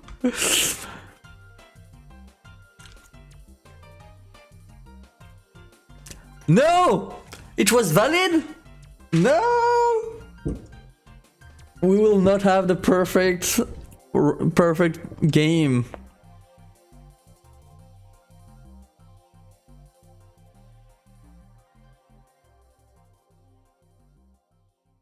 Because of you, Makatab, we did not have a perfect game.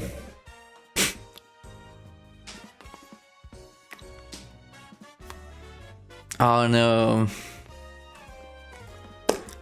I think it works. I will have to try.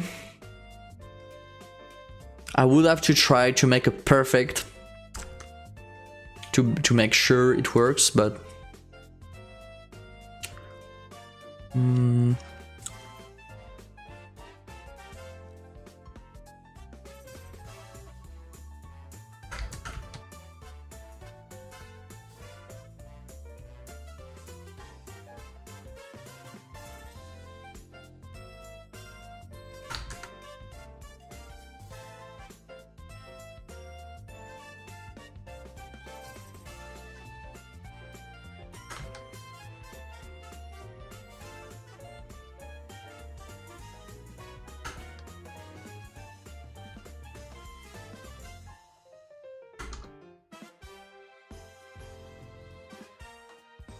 okay, that might work.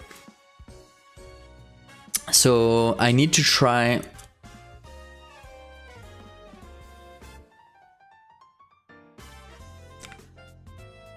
Wait. Now that I think about it, I need to translate perfect round bonus. Yeah, I need to translate that. Okay, let's translate this. We're going to add a key to our local.csv file. Perfect round bonus.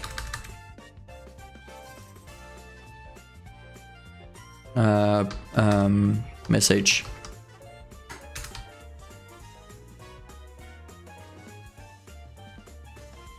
Bonus de round parfait.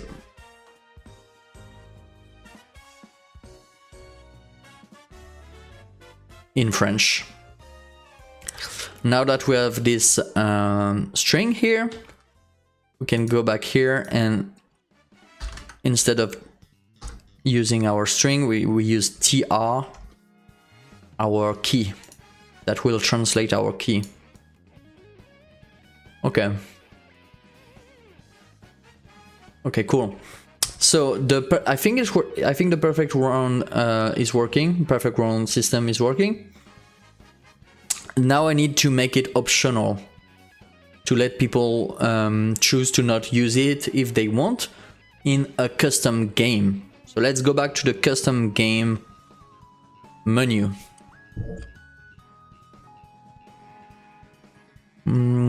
That's in our game mode selection screen. Here, our game mode selection screen. And we have in the game mode section screen, we have the custom mode menu that we can show here. And here we can just add a new button instead of the button being called custom combo bonus. I'm going to call it custom perfect round bonus checkbox.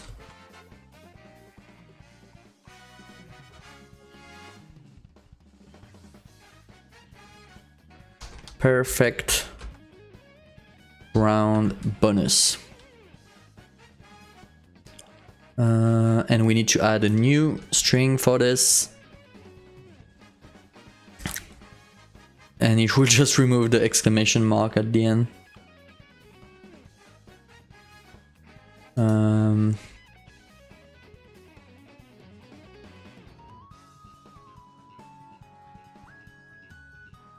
Bonus de rapidité. Bonus de round. Parfait. Ouais. Okay. It's a bit long. The text is a bit long, but it will work. So we have the look. Yeah, because the game is in French and in English, so I translate everything. Now we need to take into account this setting. It's pretty easy to take into account because I already did it for the combo bonus.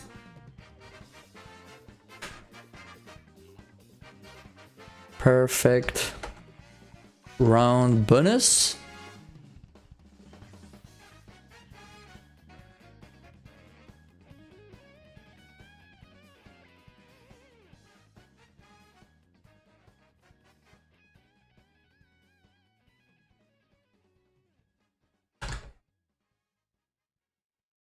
Okay.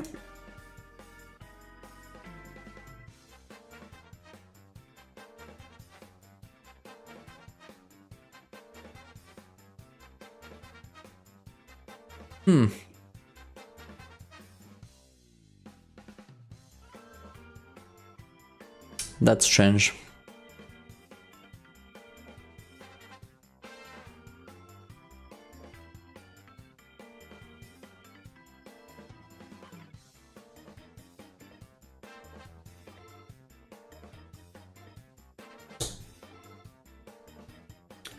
For some reason, this one is not.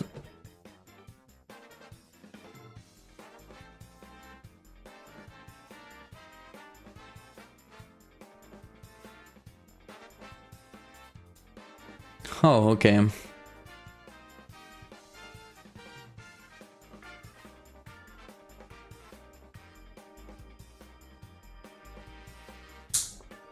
I think there's some stuff missing.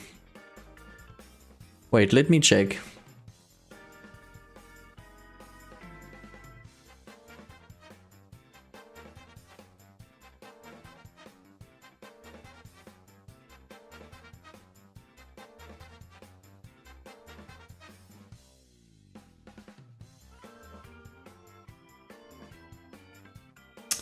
So if you go custom, if I remove the time bonus and the combo bonus, then I start the game. What's that? Button press and an instant.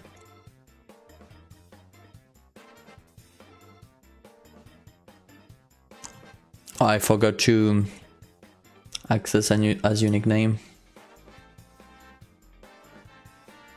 Then if I quit the game.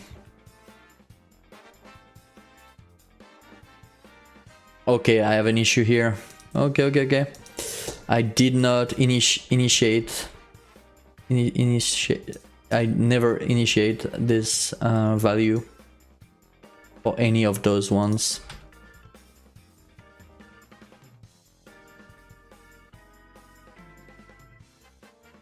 Okay. Let's do this then.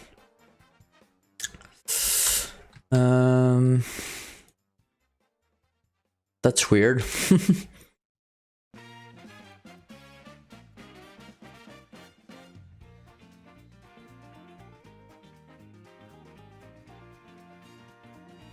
So if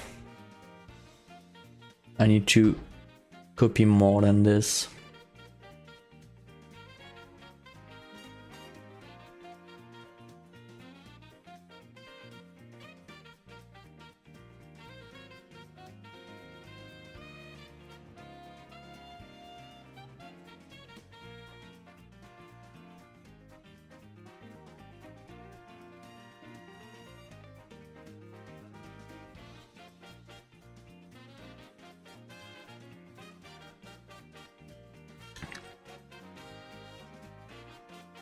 Yeah, so I want to be able to remember the custom settings for the user. So I need to initiate the buttons with the correct positions based on the current section.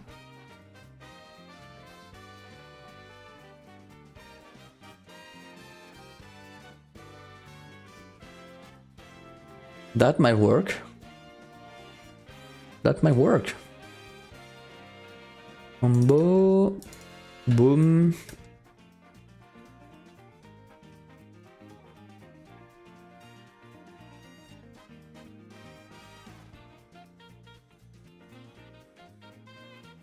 Cool. Let's try it. Hey, Stop Crude Animal. It's been a while. Apparently the sword slayed a Shadowban. Nice. What's up? Hey, what's happening here? Invalid set and expressed with value Boolean? Really? Oh, it's button pressed and not pressed, okay. Yeah, pressed might be the signal and not the state of the button. Let's try again.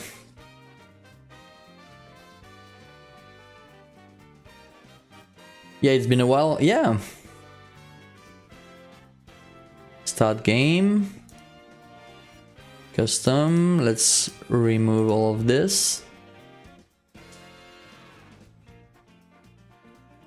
Now let's go back to the title screen. Yep, it kept the values.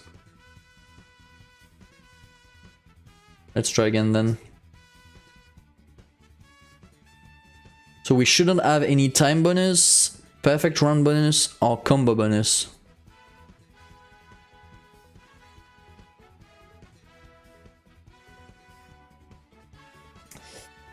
Hope you're well. Yeah, I hope you're well too.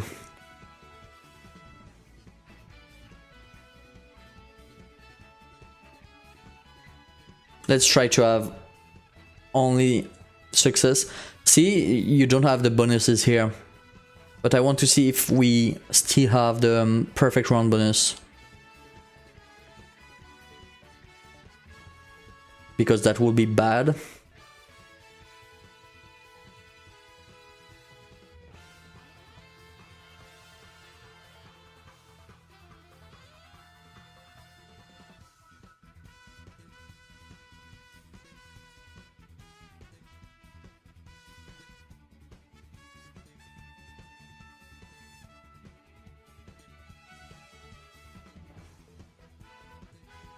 Did I got perfect round bonus? I did not see. No, I did not have. Okay, cool. So it does work in custom mode. We now can remove the perfect round bonus. That's cool. Okay, let's quit the game. Now let's use the multiplayer. I have some stuff to... wait, I need to commit the changes because that's a lot of changes not committed right now. I added a new feature in the game.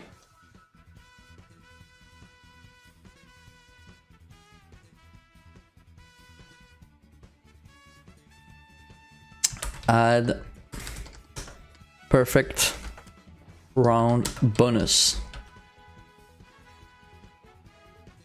Commit. Boom. Okay. Now I want to see if in multiplayer mode the custom. Yeah. So that's an issue in multiplayer mode. You cannot have any bonus for the time or for the combo or for perfect round or anything like that. there's no scoring system in multiplayer mode.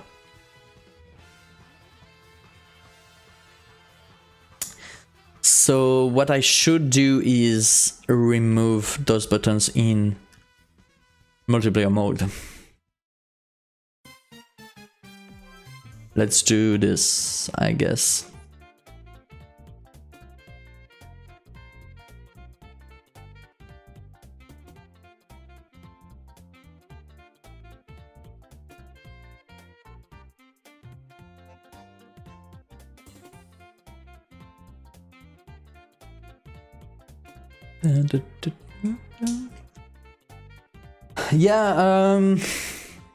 Yeah, I want to release the game as soon as possible. So right now I'm really ironing out all the possible bugs and little quirks and issues. And for some reason it's taking a long time.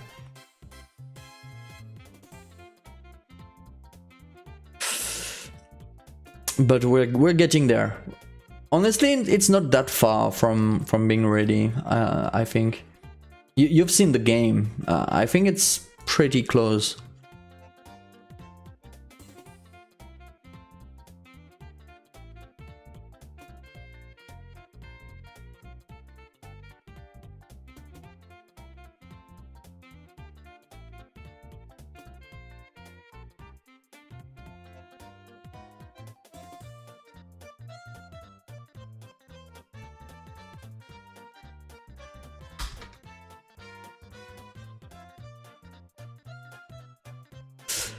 On custom button pressed, fade in.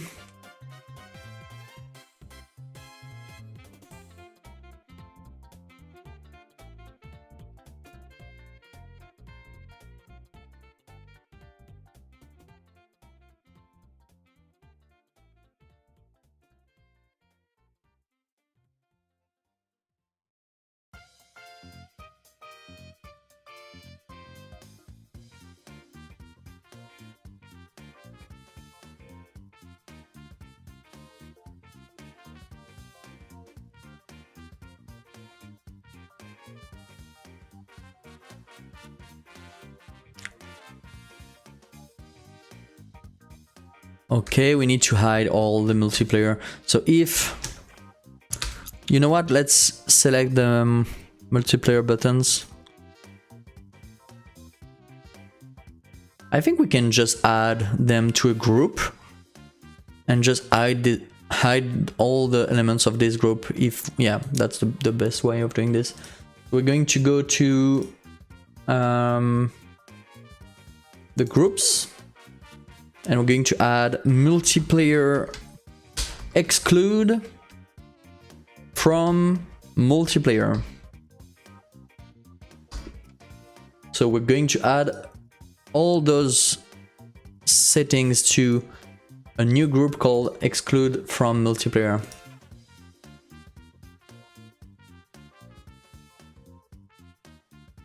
Okay, now that we added them to this group, we can save, go back to our script, and here on custom button pressed, we're going to go through all the nodes in the group exclude from multiplayer.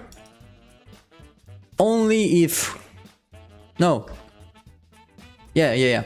And then each of those nodes, we're going to change the visibility to be equals to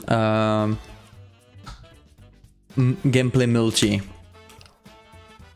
To not gameplay multi. So if we're going to play in multiplayer mode, then those nodes will not be visible. Okay, let's try that.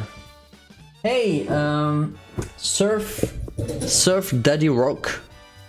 Hi. Welcome in. Wait. I think it's welcome in. Or to, I never know. My friend that is fluent in English. Each time I make the mistake, they are mad at me. Welcome It's welcome to, I think. Yeah. So welcome to the stream.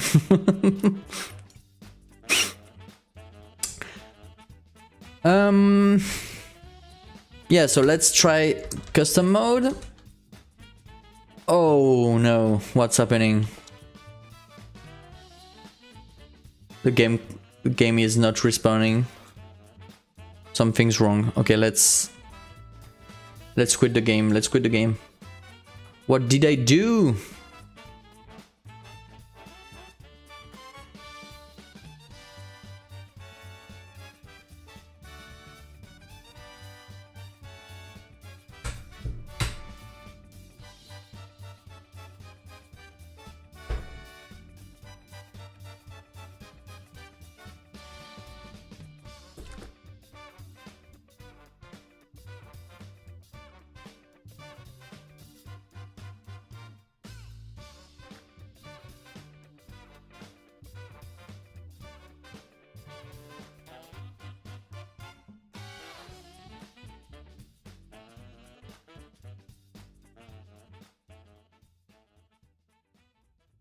I think this is dangerous, so we're going to create a timer.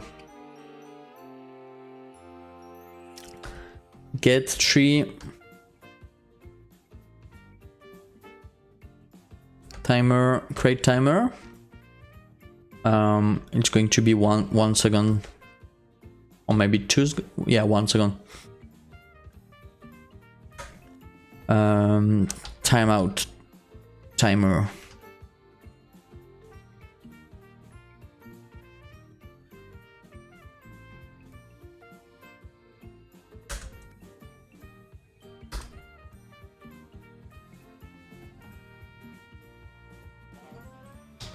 Okay, let's try again.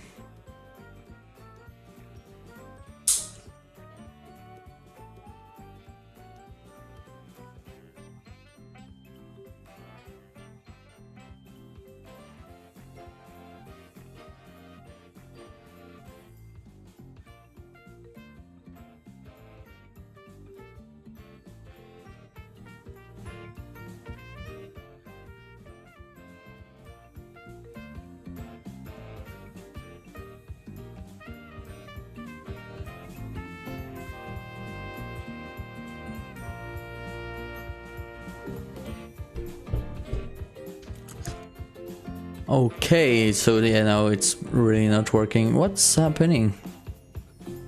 What am I doing wrong?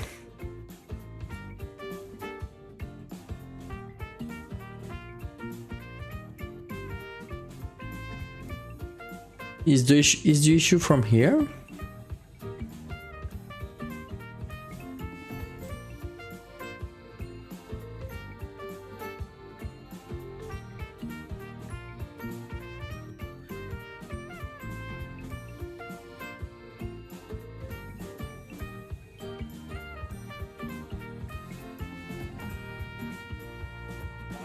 What?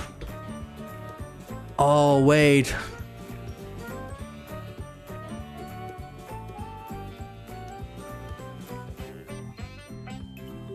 No, I'm not sure. What?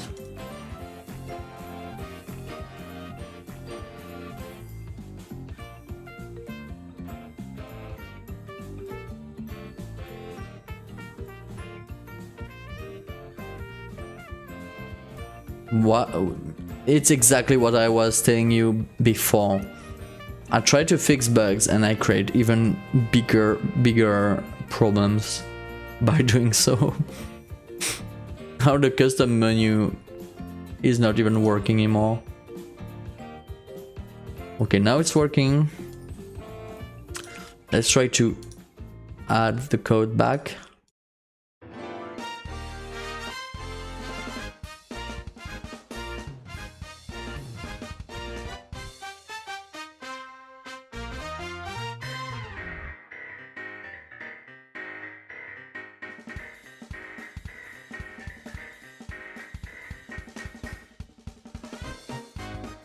Okay, that kind of works. But then for some reason, if I try to do this,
I'm not sure what's happening right now.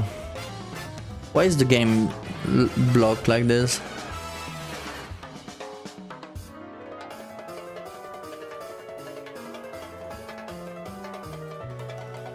It's not supposed to do this.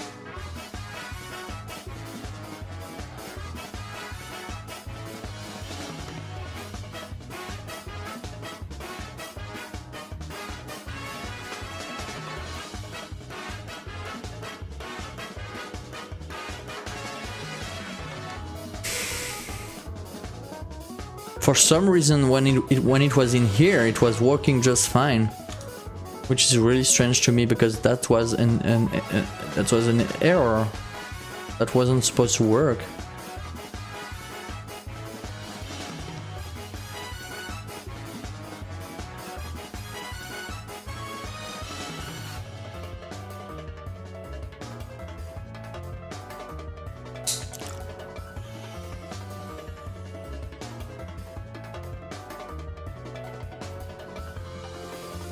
That's so strange.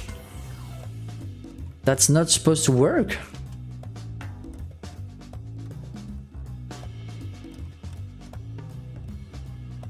Okay, I don't get why it's working.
What? What? Okay, I need to change this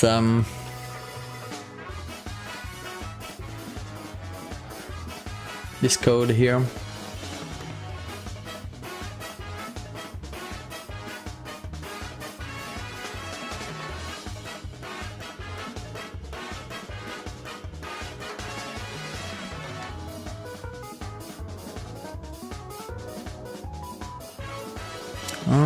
Wait, I think I know why it's working. It shouldn't work. Okay, how to fix that? I need to call this after it's the fading animation is done.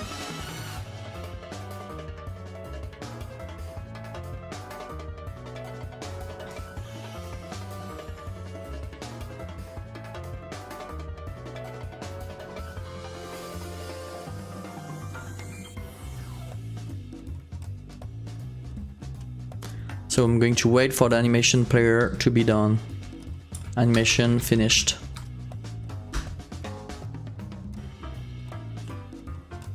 Let's try this.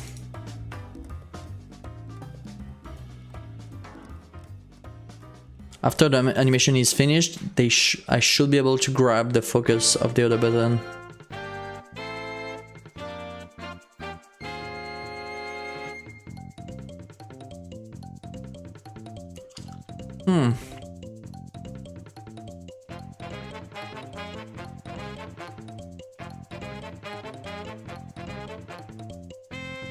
Do I like that it disappears and then reappears? Or would I prefer to make it move to this? What do I do with the settings? It just moves. I think it should just move. It should just move. So I cannot wait for the animation to be finished here. I need to wait for the animation to be finished and then change the focus mode.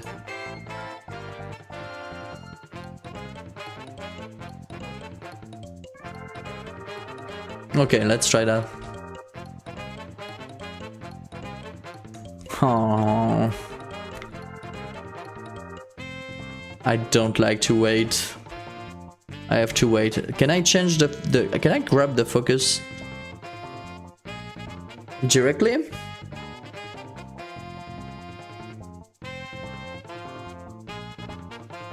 No, because it's not visible yet. Maybe I just need to wait 1 frame, because then it will be visible. Get 3 process frame. But then it's not good programming. And no, it does not work. Let's see what the animation is. What does the animation looks like? Fade in. You know what? Let's remove. Let's make it visible directly.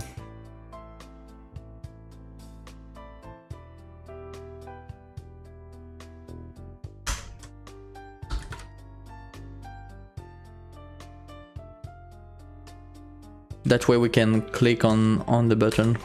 Yes! That's perfect. That's exactly what I need. Okay, cool. I just fixed a bug I didn't even know existed in the game, so that's cool. That's the worst type of bug to fix, because it's like if you check your to-do list, nothing changed after the fact, but you have to fix the bugs even if they are not into your to-do list. And now the settings disappeared because they are not. Yeah, you're not supposed to be able to change this setting, so it's not there anymore for the multiplayer mode. Perfect. They are the scariest. The bug you don't know about are the scariest ones. You're right about that.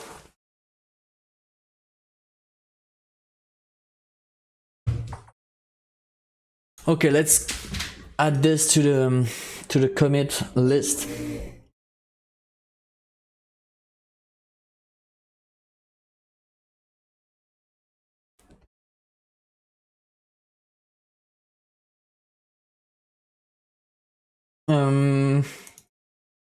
So I fixed 2 stuff. First, hide settings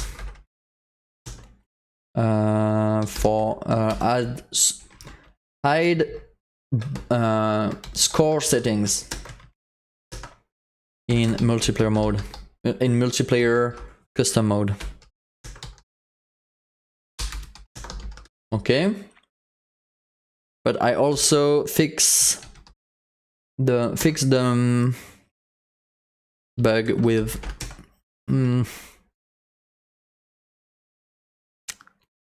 custom menu. Okay, I'm the only one reading my Git history, so sometimes sometimes it's just improve custom menu, you know. I try to be explicit, but sometimes it's like clean title screen, or you know, it's pretty good Git history, I think. A lot of work. Oh, there's no music anymore. Let's reset the music.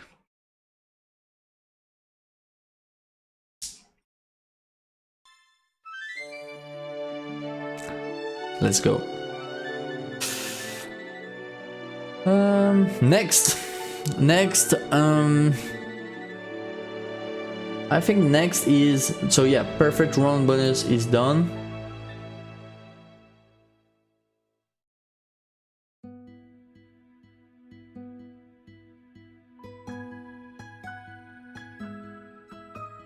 I think the next thing I wanted to check is in hard mode, the modulation doesn't go back to, yeah, let me show you. Let me show that to you. When you play in hard mode, there's not the same lighting. The lighting is a bit more dark, a bit more warm and dark. So let me show that to you. And it's really cool. I think it elevates the game a lot, because then you have a really different mode, even visually. To make that work, I also modulate the UI on screen. The UI is a bit more brownish, a bit more dim, a bit dimmer. The issue is that when you have the answer to your question, it's still dim and it doesn't really work, in my opinion. I would want to have the UI go back to the normal state it's supposed to be when you have the answer of the question.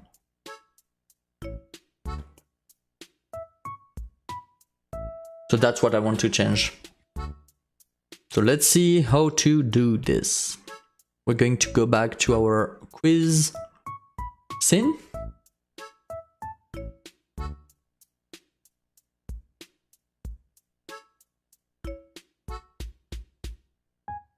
Wait, I might have to stop at some point. Let's see if I have to stop soon or not.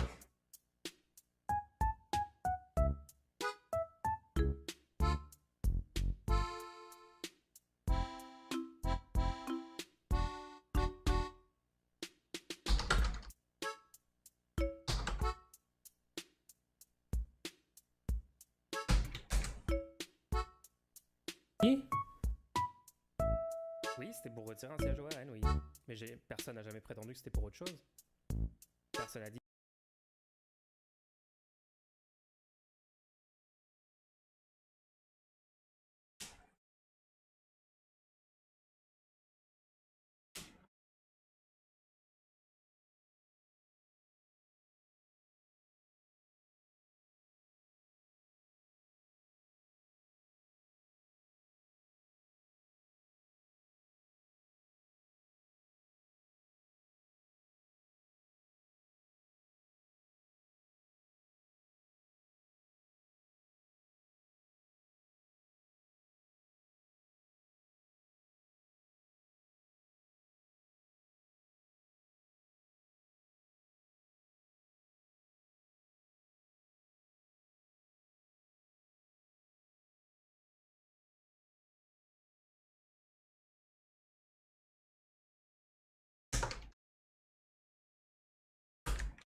Okay, I still have 1 or 2 hours to stream, so that's cool. So yeah, let's go back to our quiz scene. And yeah, that's it. Modulate UI difficulties. How does that work? Oh wait, I have a color here that I use to modulate. That's interesting. Modulate UI, nodes to modulate. Oh, that's funny. So what I could do is have a standard modulation.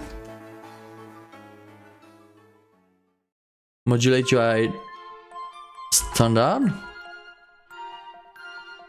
And it's going to be white. Okay. Okay, cool. Then I can modulate UI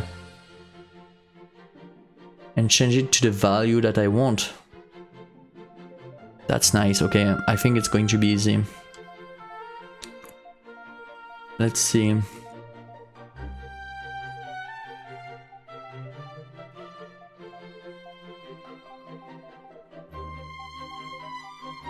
Yeah, okay. So ready, then I change the modulate UI to modulate UI difficulty. So I might be able to use a tween to the modulate UI difficulty each time to the standard UI modulation. We need to try. We need to try. How to do that? We have to go to the end screen, I guess. Quiz done. On quiz end screen ready. No, that's not this one. Oh, on quiz end screen hiding. This we might want to. This is important. I think there's a way to add a favorite or something. I don't know how. That's a breakpoint. I think there's a way to add a favorite, but I don't remember how to.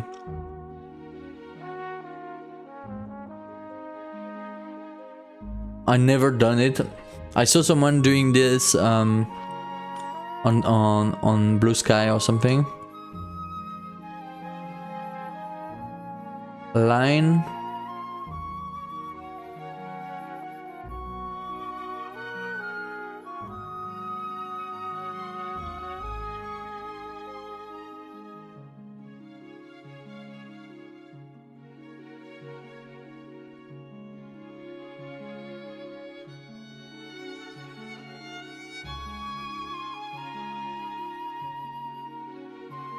Control Alt B. Control Alt B. Yes. Interesting. How I never used that feature. And how do we use that then? Like how do what how can I find it again? Control B? That's so cool. But there's no UI to control that.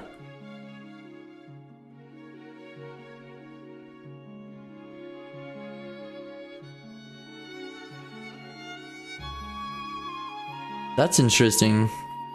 Yeah, bookmark. That's really cool. I saw someone using it in a post on Blue Sky or on Twitter, and that's exactly the moment when I need that, because so yeah, in the game I need to change the modulation of the UI only on the end screen, and then change it back when the game comes back, because the UI is a bit more brown to match the dimmer lighting of the hard mode. So here it's the quiz end screen hiding, so I'm going to use that for modulating it back to the brownish color. But I need to modulate to white when the end screen appears.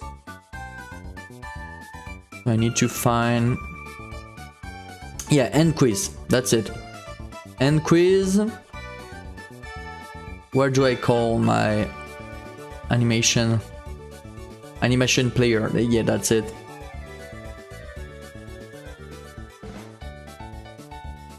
I'm going to animate it here. Modulate UI. So I'm going to create a tween.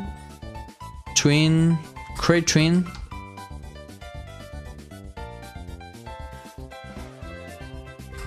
Tween property.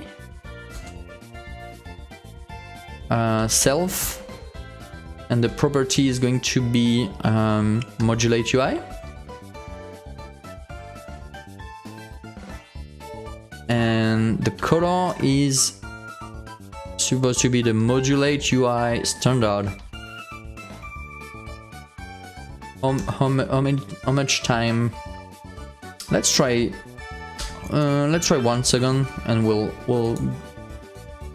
we'll see how it goes from there.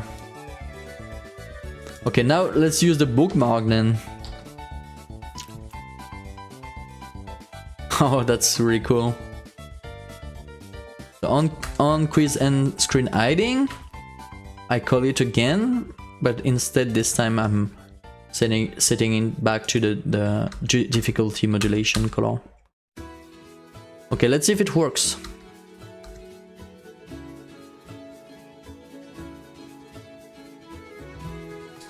There is UI for it under go to. Oh, let's see. Bookmarks. Toggle book. Oh, that's cool. Oh, that's nice. And you have the list of the bookmarks. Oh, that's really nice. Thank you, Macadap. Okay, let's try to see if this works. So you want to watch the UI for the score and for the number of questions and rounds. Yes, it did modulate. Yes, it worked. It's working. It's working. Oh, that's so cool. Okay, that's really subtle, but the text go back to white. It's not white when you play the game. It's, if you look, it's a dimmer because it's the hard mode with the dim light. But then if you answer, it goes back to bright. Oh, that's working really well.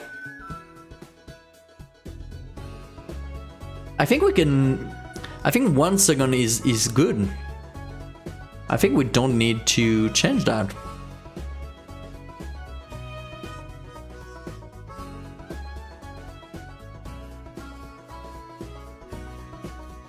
Yeah, I think we can keep 1 second. It's nice.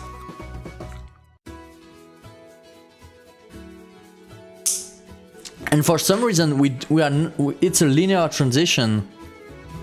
We're not using any. I think we're not using any easing. I think we need some easing. Let's add some easing. I should have added a bookmark for the other ones.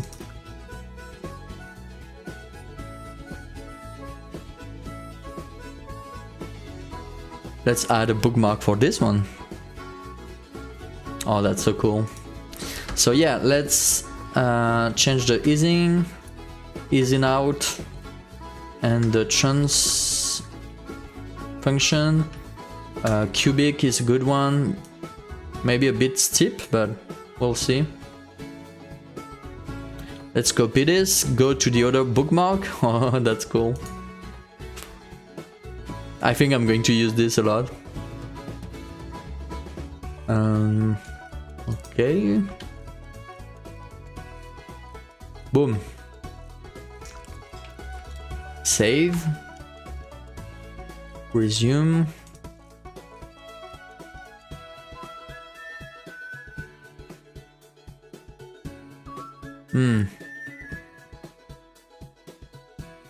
I think it's too steep.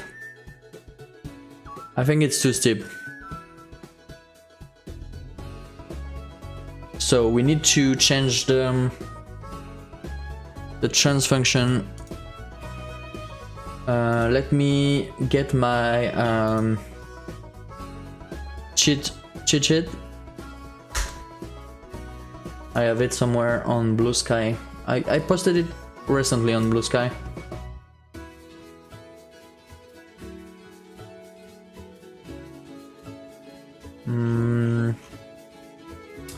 Where is it? There it is. Okay.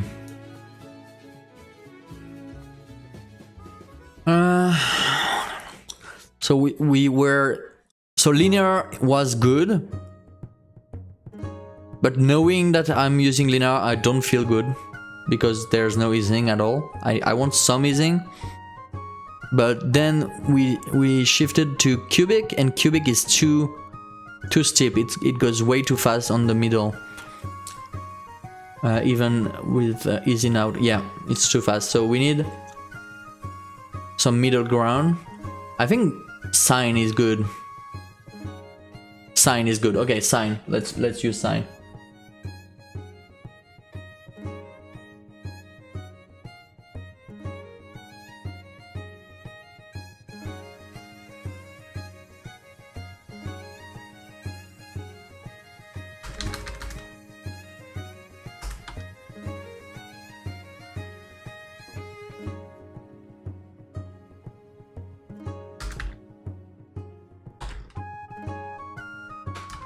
Save, resume.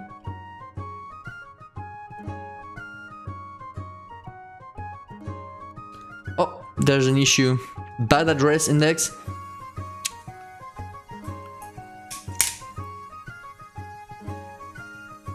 Sometimes it does that when I change the script. It never does this when I play, it's just when I change the script during my playthrough. And I think it's just because I reference the script or something, I don't know.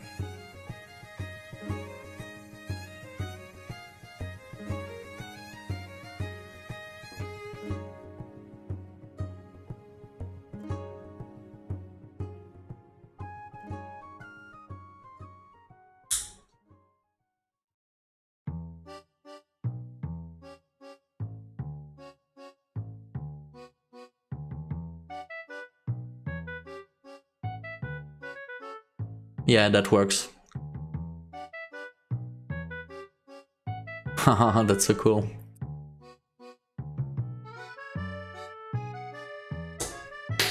Cool. Really, really cool. Okay.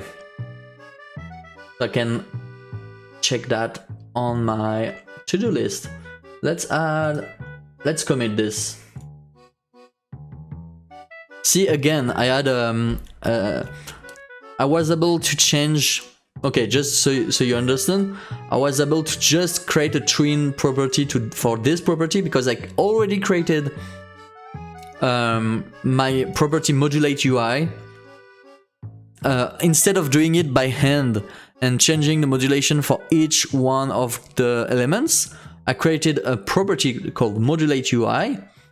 And when modulate UI is changed, there's a set function that will go and update the modulation for each of them. So then I can use a twin to twin this property, and I don't have to care about changing each modulation by hand. It will twin this property, and each time this property is updated, it will modulate each of those nodes. So all my UI is updated. So that's really cool. So I can commit that, add correct modulation of UI in hard mode. Cool. Cool. Next, my next issue, maybe you did not see that, but it's triggering me since I started working on the game. The transition is broken. When you go to the next question, you can see that it's resetting stuff. You can see that it's resetting stuff. Like if I look.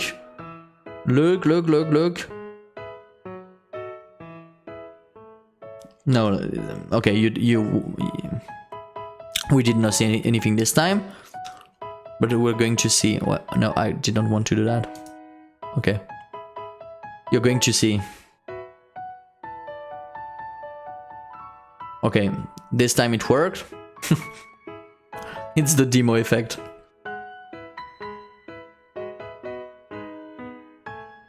Okay, for some reason it's working every time now.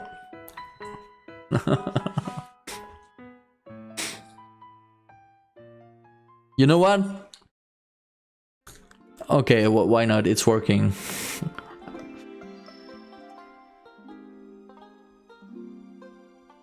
It's hard to see. Sometimes it's not working. Sometimes you can see that it's resetting the pictures. But since I'm not able to reproduce, I think I don't have to fix it.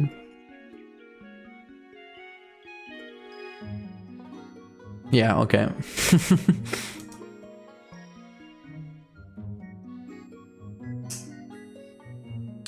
Okay. So I don't have to fix that. Oh yeah. So the next thing to do, let's go back to the title screen. If you start a game and you choose a custom game, you choose 999 questions, and then 5 rounds. It's a lot of questions. But if you do this, then there is going to be an issue. I'm going to change the speed of the game.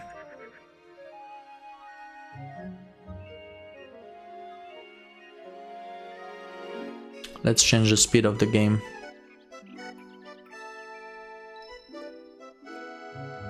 Because this is an issue that appears when you answer a lot of questions. So we need to test this fast.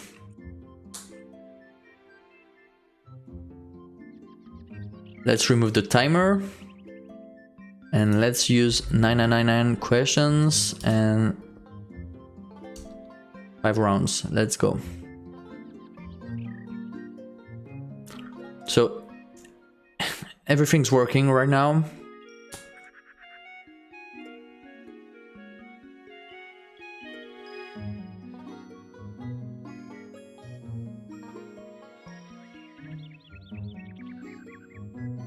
But then as soon as you have more than 9 questions, it goes overboard. It's too big. So I have multiple ways of fixing this. I could make something that changes size. I think that's what I use for the score. Or I could just make it a little bit bigger to account for this. The thing is, I don't know what's the biggest width that I could have in advance. I'm not sure about that. So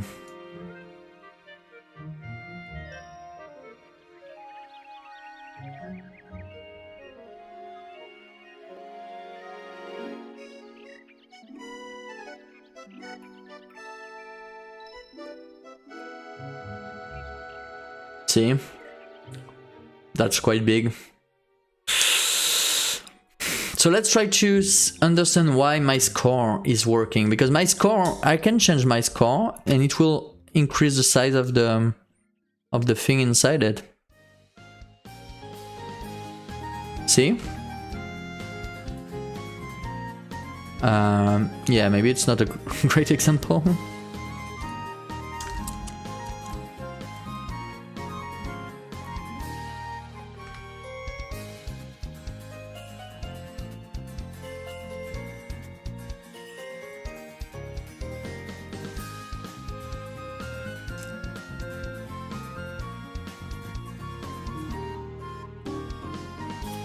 Yeah, for some reason...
I could change this programmatically.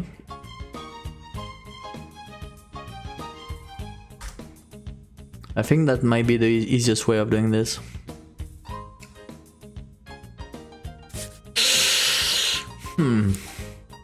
Let's try this. I will have to use the size of this block.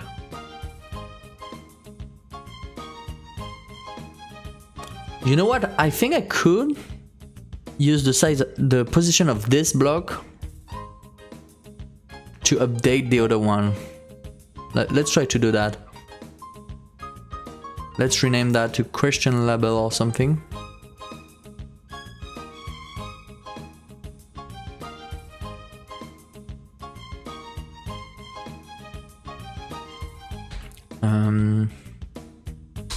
Question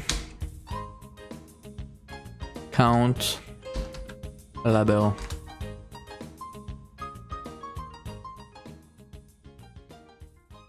Okay.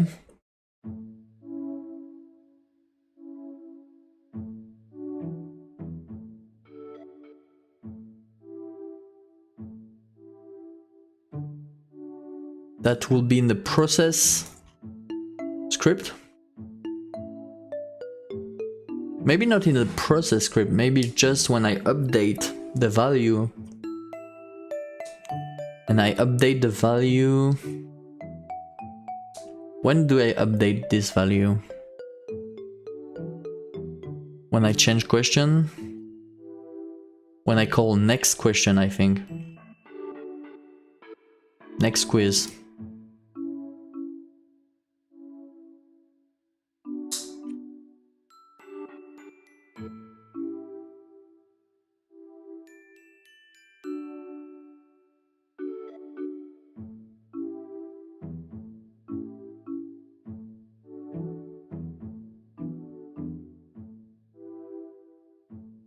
Yeah, here, update quiz. Okay, change the text. And then I'm going to check the question count label. Rect.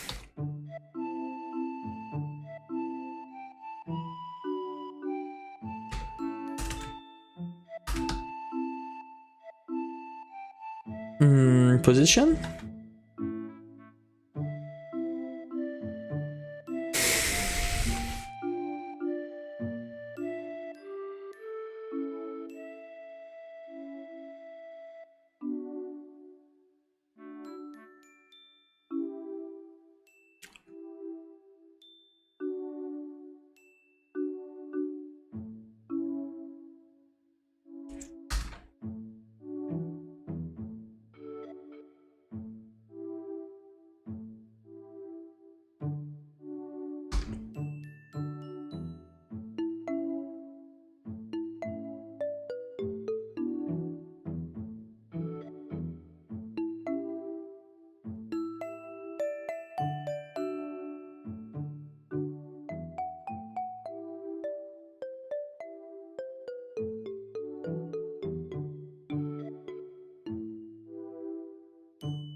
So we need the size of the screen. I think I can get that by...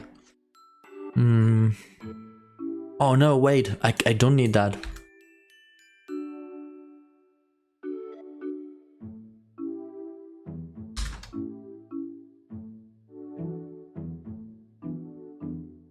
I need the default value of this thing. Minus 120.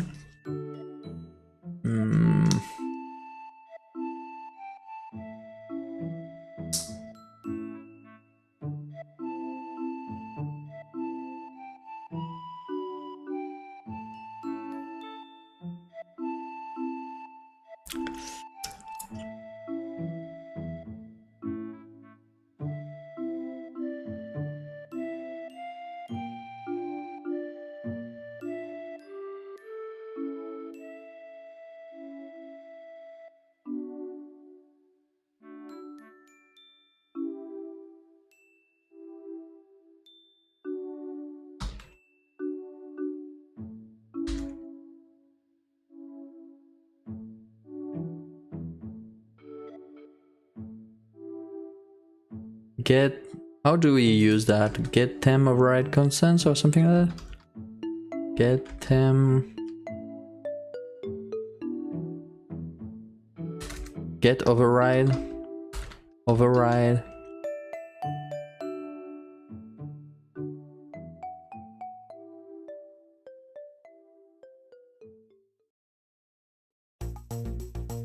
How do we read this value?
Sorry, I don't talk much, but if you want to, you can ask me questions. But I'm just waiting. Okay, I kind of know how to fix this. So yeah. I just have to do it now. The question count, info get reposition, X. And X for this one. We're going to print both of them.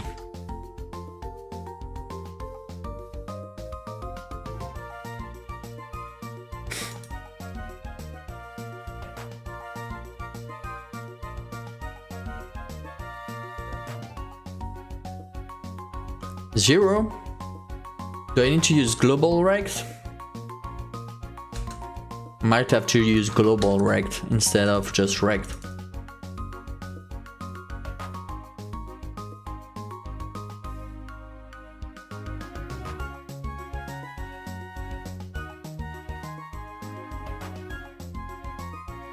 Okay. So now that we have both of them, let's try again. They should have a similar position X. So let's try again. Yeah, they have the same. That's strange. That's a bit too perfect. Oh no, that they don't have exactly the same. Oh, my light just died.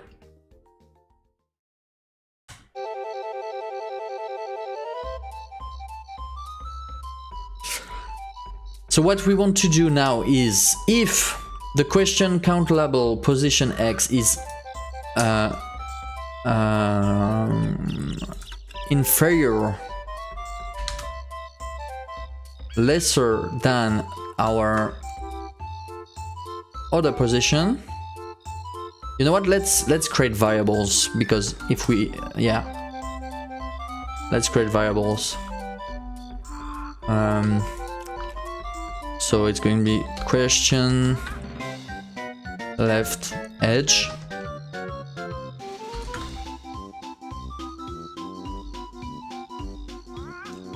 container left edge. There you go. So if the okay, if the question left edge is lesser than the container left edge, that means that we need to increase the container left size.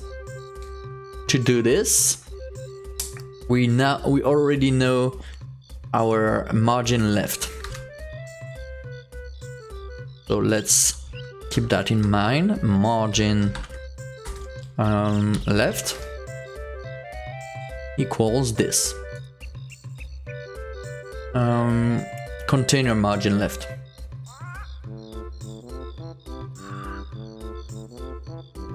Update. Info container size. Okay. Let's go back to the 2D here. Okay. So if we change the margin left here, the lesser it goes, the bigger this thing looks. Okay. So by default, it's minus 120. And now that we know this, we can remove from this. We need to remove the difference between the two.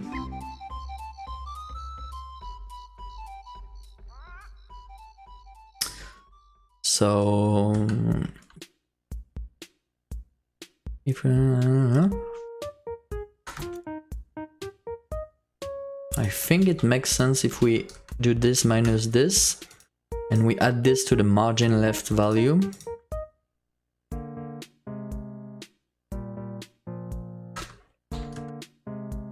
And we apply this as a new constant for our thing here. Set custom, no, add custom, remove team constant override, margin left.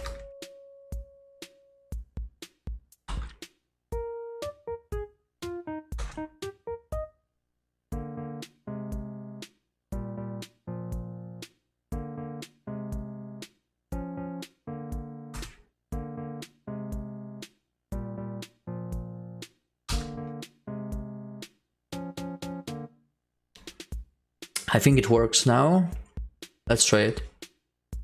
Let's try this. We need to go for a custom game.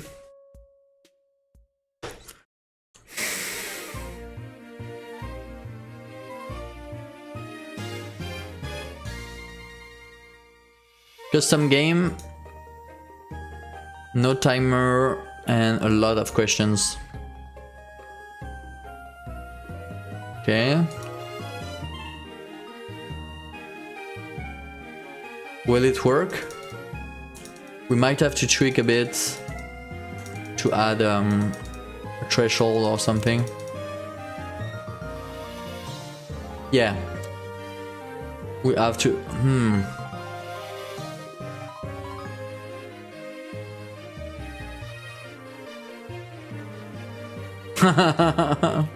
What?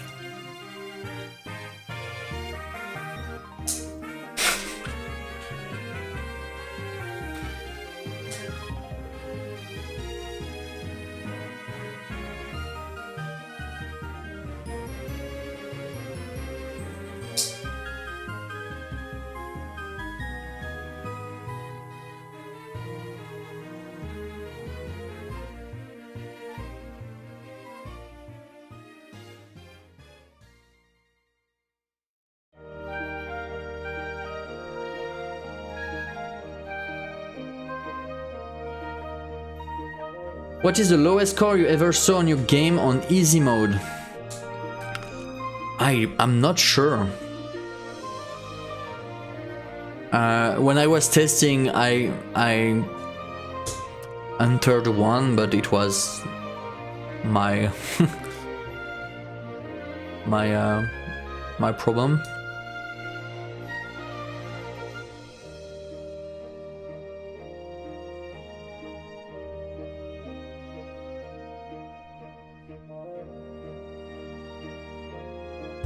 In easy mode, I think I will have to go, and I have a playlist of all the people that tried my game online. It's not a long playlist. I can find it easily. Here it is. I will have to go in that playlist and watch people play and see. Yeah, the lowest score from a genuine tester I don't get the scores from people. All the scores are locally stored, so I don't have a leaderboard, global leaderboard. Whatever. Was valid? Alcohol causes cancer. Well, I don't know what y'all think, but I'm all about natural selection and. Yeah, this person got 2,120, 6 wrong answers. That's pretty low. That's really low.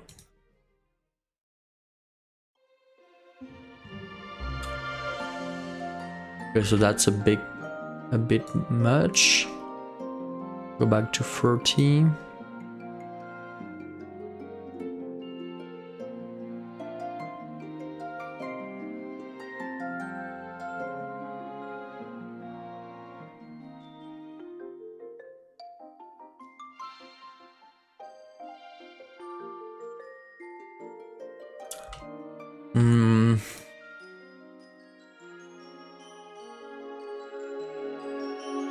I want this to be a multiple of 10, I think. So let's divide by 10. Make it an integer. Maybe rounding it. Going to round it. And then multiply it by 10 again. That way we have something that doesn't change that much. It still changes, maybe 20.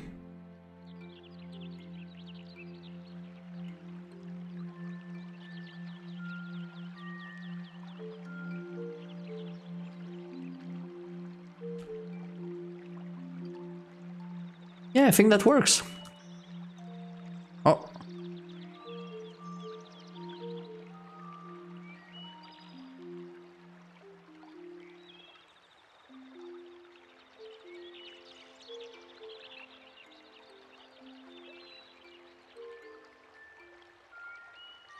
Yeah, I think that works. Yeah, that's not a big deal. It fixes the issue of a question going out of the block pretty well, I think.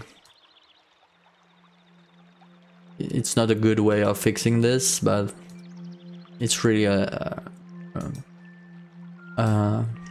issue not a lot of people will have. If I go back to the main menu and I just play a normal... Oh, wait. Is it supposed to be that big by default? I'm not sure. I'm not even sure anymore.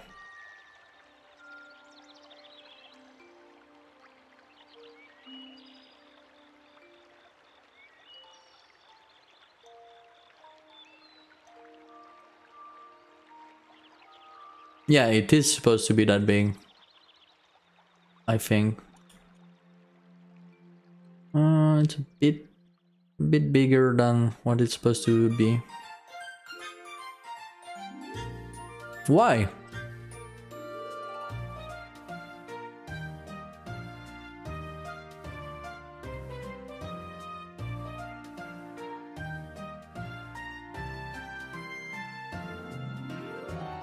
Plus 30, is it the plus 30 thing?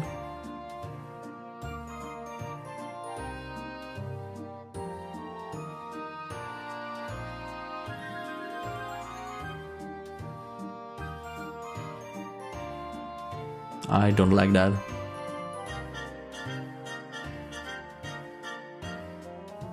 I don't like this at all.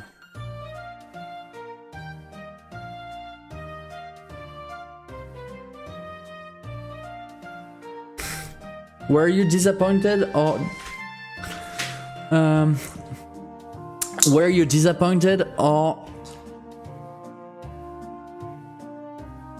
disappointed or surprised, I guess, by the logical capabilities of your testers.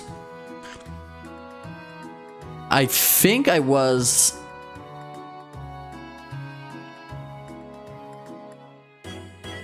I think... Maybe let me explain with a drawing. The distribution surprised me. I initially thought the distribution of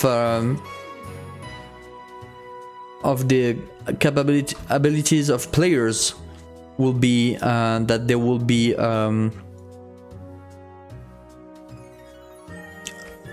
some people that will be pretty bad at the game, like really bad, because that's not their stuff. But then there would be a normal distribution for all the other players. Maybe it's harder and harder to be good, so there's less and less players that will be good, you know? So that's what I expected initially. But I think that there is a big divide. It's only based on people I saw playing my game, so it's not really a reliable way of... Like, it's not reliable, because of course a lot of people that are near me are well versed in the fallacies and stuff like that. And a lot of people that will test the game never heard of fallacies at all. So it's not... We are generalizing based on biased samples. But what I saw is more a lot of people really bad at the game and not even understanding the point. Maybe no one in the middle, like in the middle. What? No, maybe not like that. Maybe it's more like this. A lot of people. There's no one like completely bad at the game. A lot of people are here. Almost none of them are here, from my experience. And then you have an increase, and that's really strange. And then you have like a big, like all the other players, if they are good, no one is like perfect, you know. But if they are good, they are like they are getting all of them right, you know.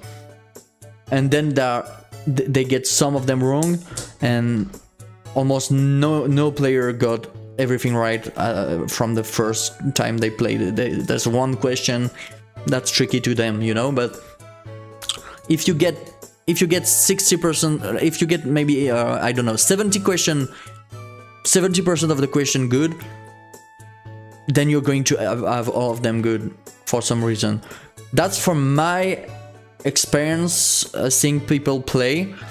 And a possibility explaining that is maybe I only add people from those two categories playing my game, you know. Maybe I just add average person playing the game and well-versed people playing the game, and I don't have a fair distribution, you know. But from what I've seen, it's more like this. Not a lot of people getting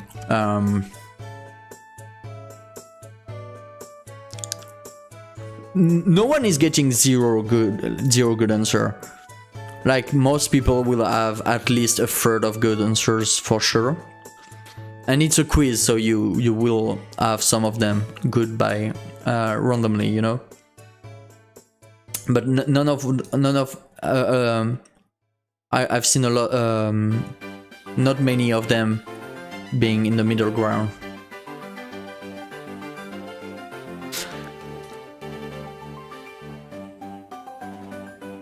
You know what? We're going to enable this setting only if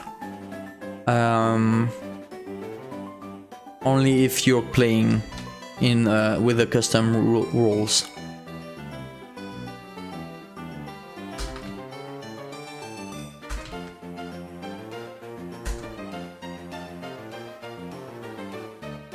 Or maybe even the number of questions.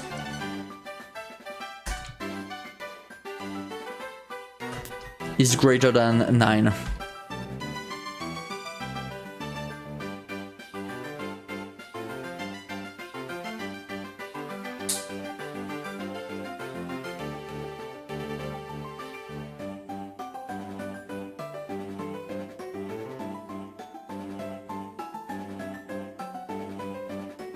That way, if I try to play with 9 questions, I shouldn't have this the size change. But if I try to play with 10 questions, I should have, yeah, the size change, yeah. Yeah, the size is updated based on, yeah, it's a bit jarring, but I don't care because it's only in custom mode. It's not a big deal. If you play the game in easy mode, it will be the right size.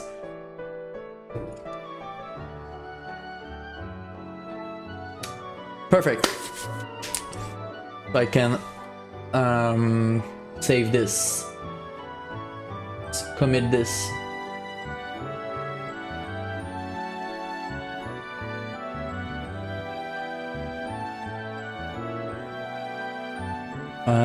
Update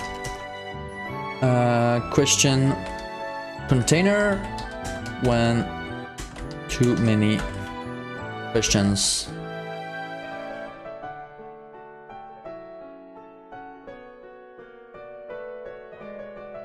Boom, one more issue fixed. That was a great working session. Music is a bit too loud. That was a great session. The game is getting there. We're going to release this game, okay? My goal is to release release as soon as possible, honestly, but I've been saying that since July now, so I'm getting a bit tired of it. So I'm not going to release as soon as possible. I'm going to have a fixed date and try to release it even if I have to cut corners. I don't want to release during the Black Friday craziness or the Cyber Monday stuff.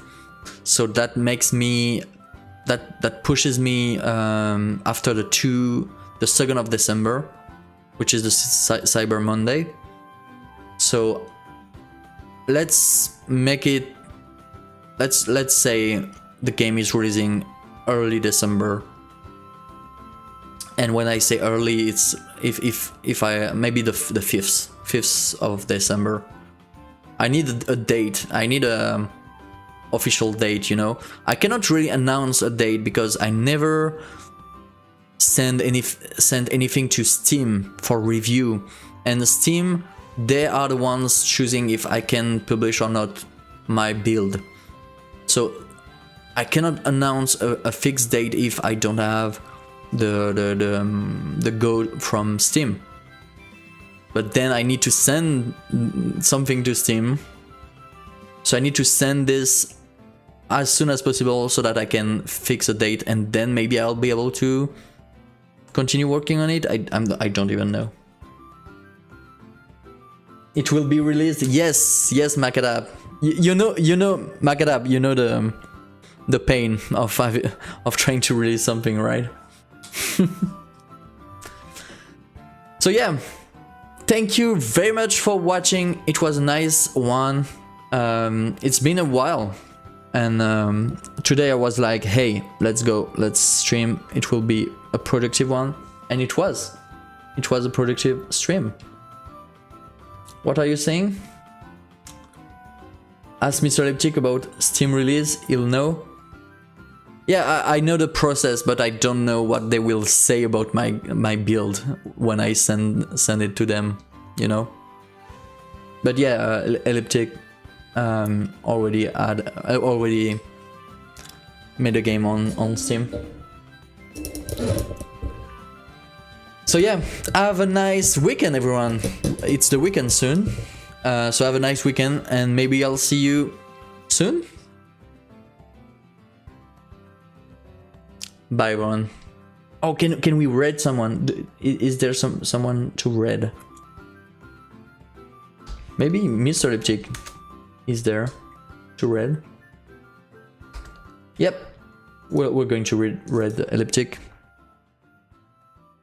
Red. Oh, I need the exact name to do the red.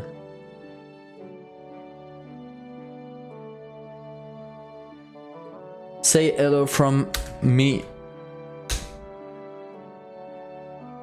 Let's go. Say hello to Mr. Elliptic from me, and have a nice weekend, everyone. Thank you for following the stream, Macadap, and Stop Cruel Animal if you're still here. Bye.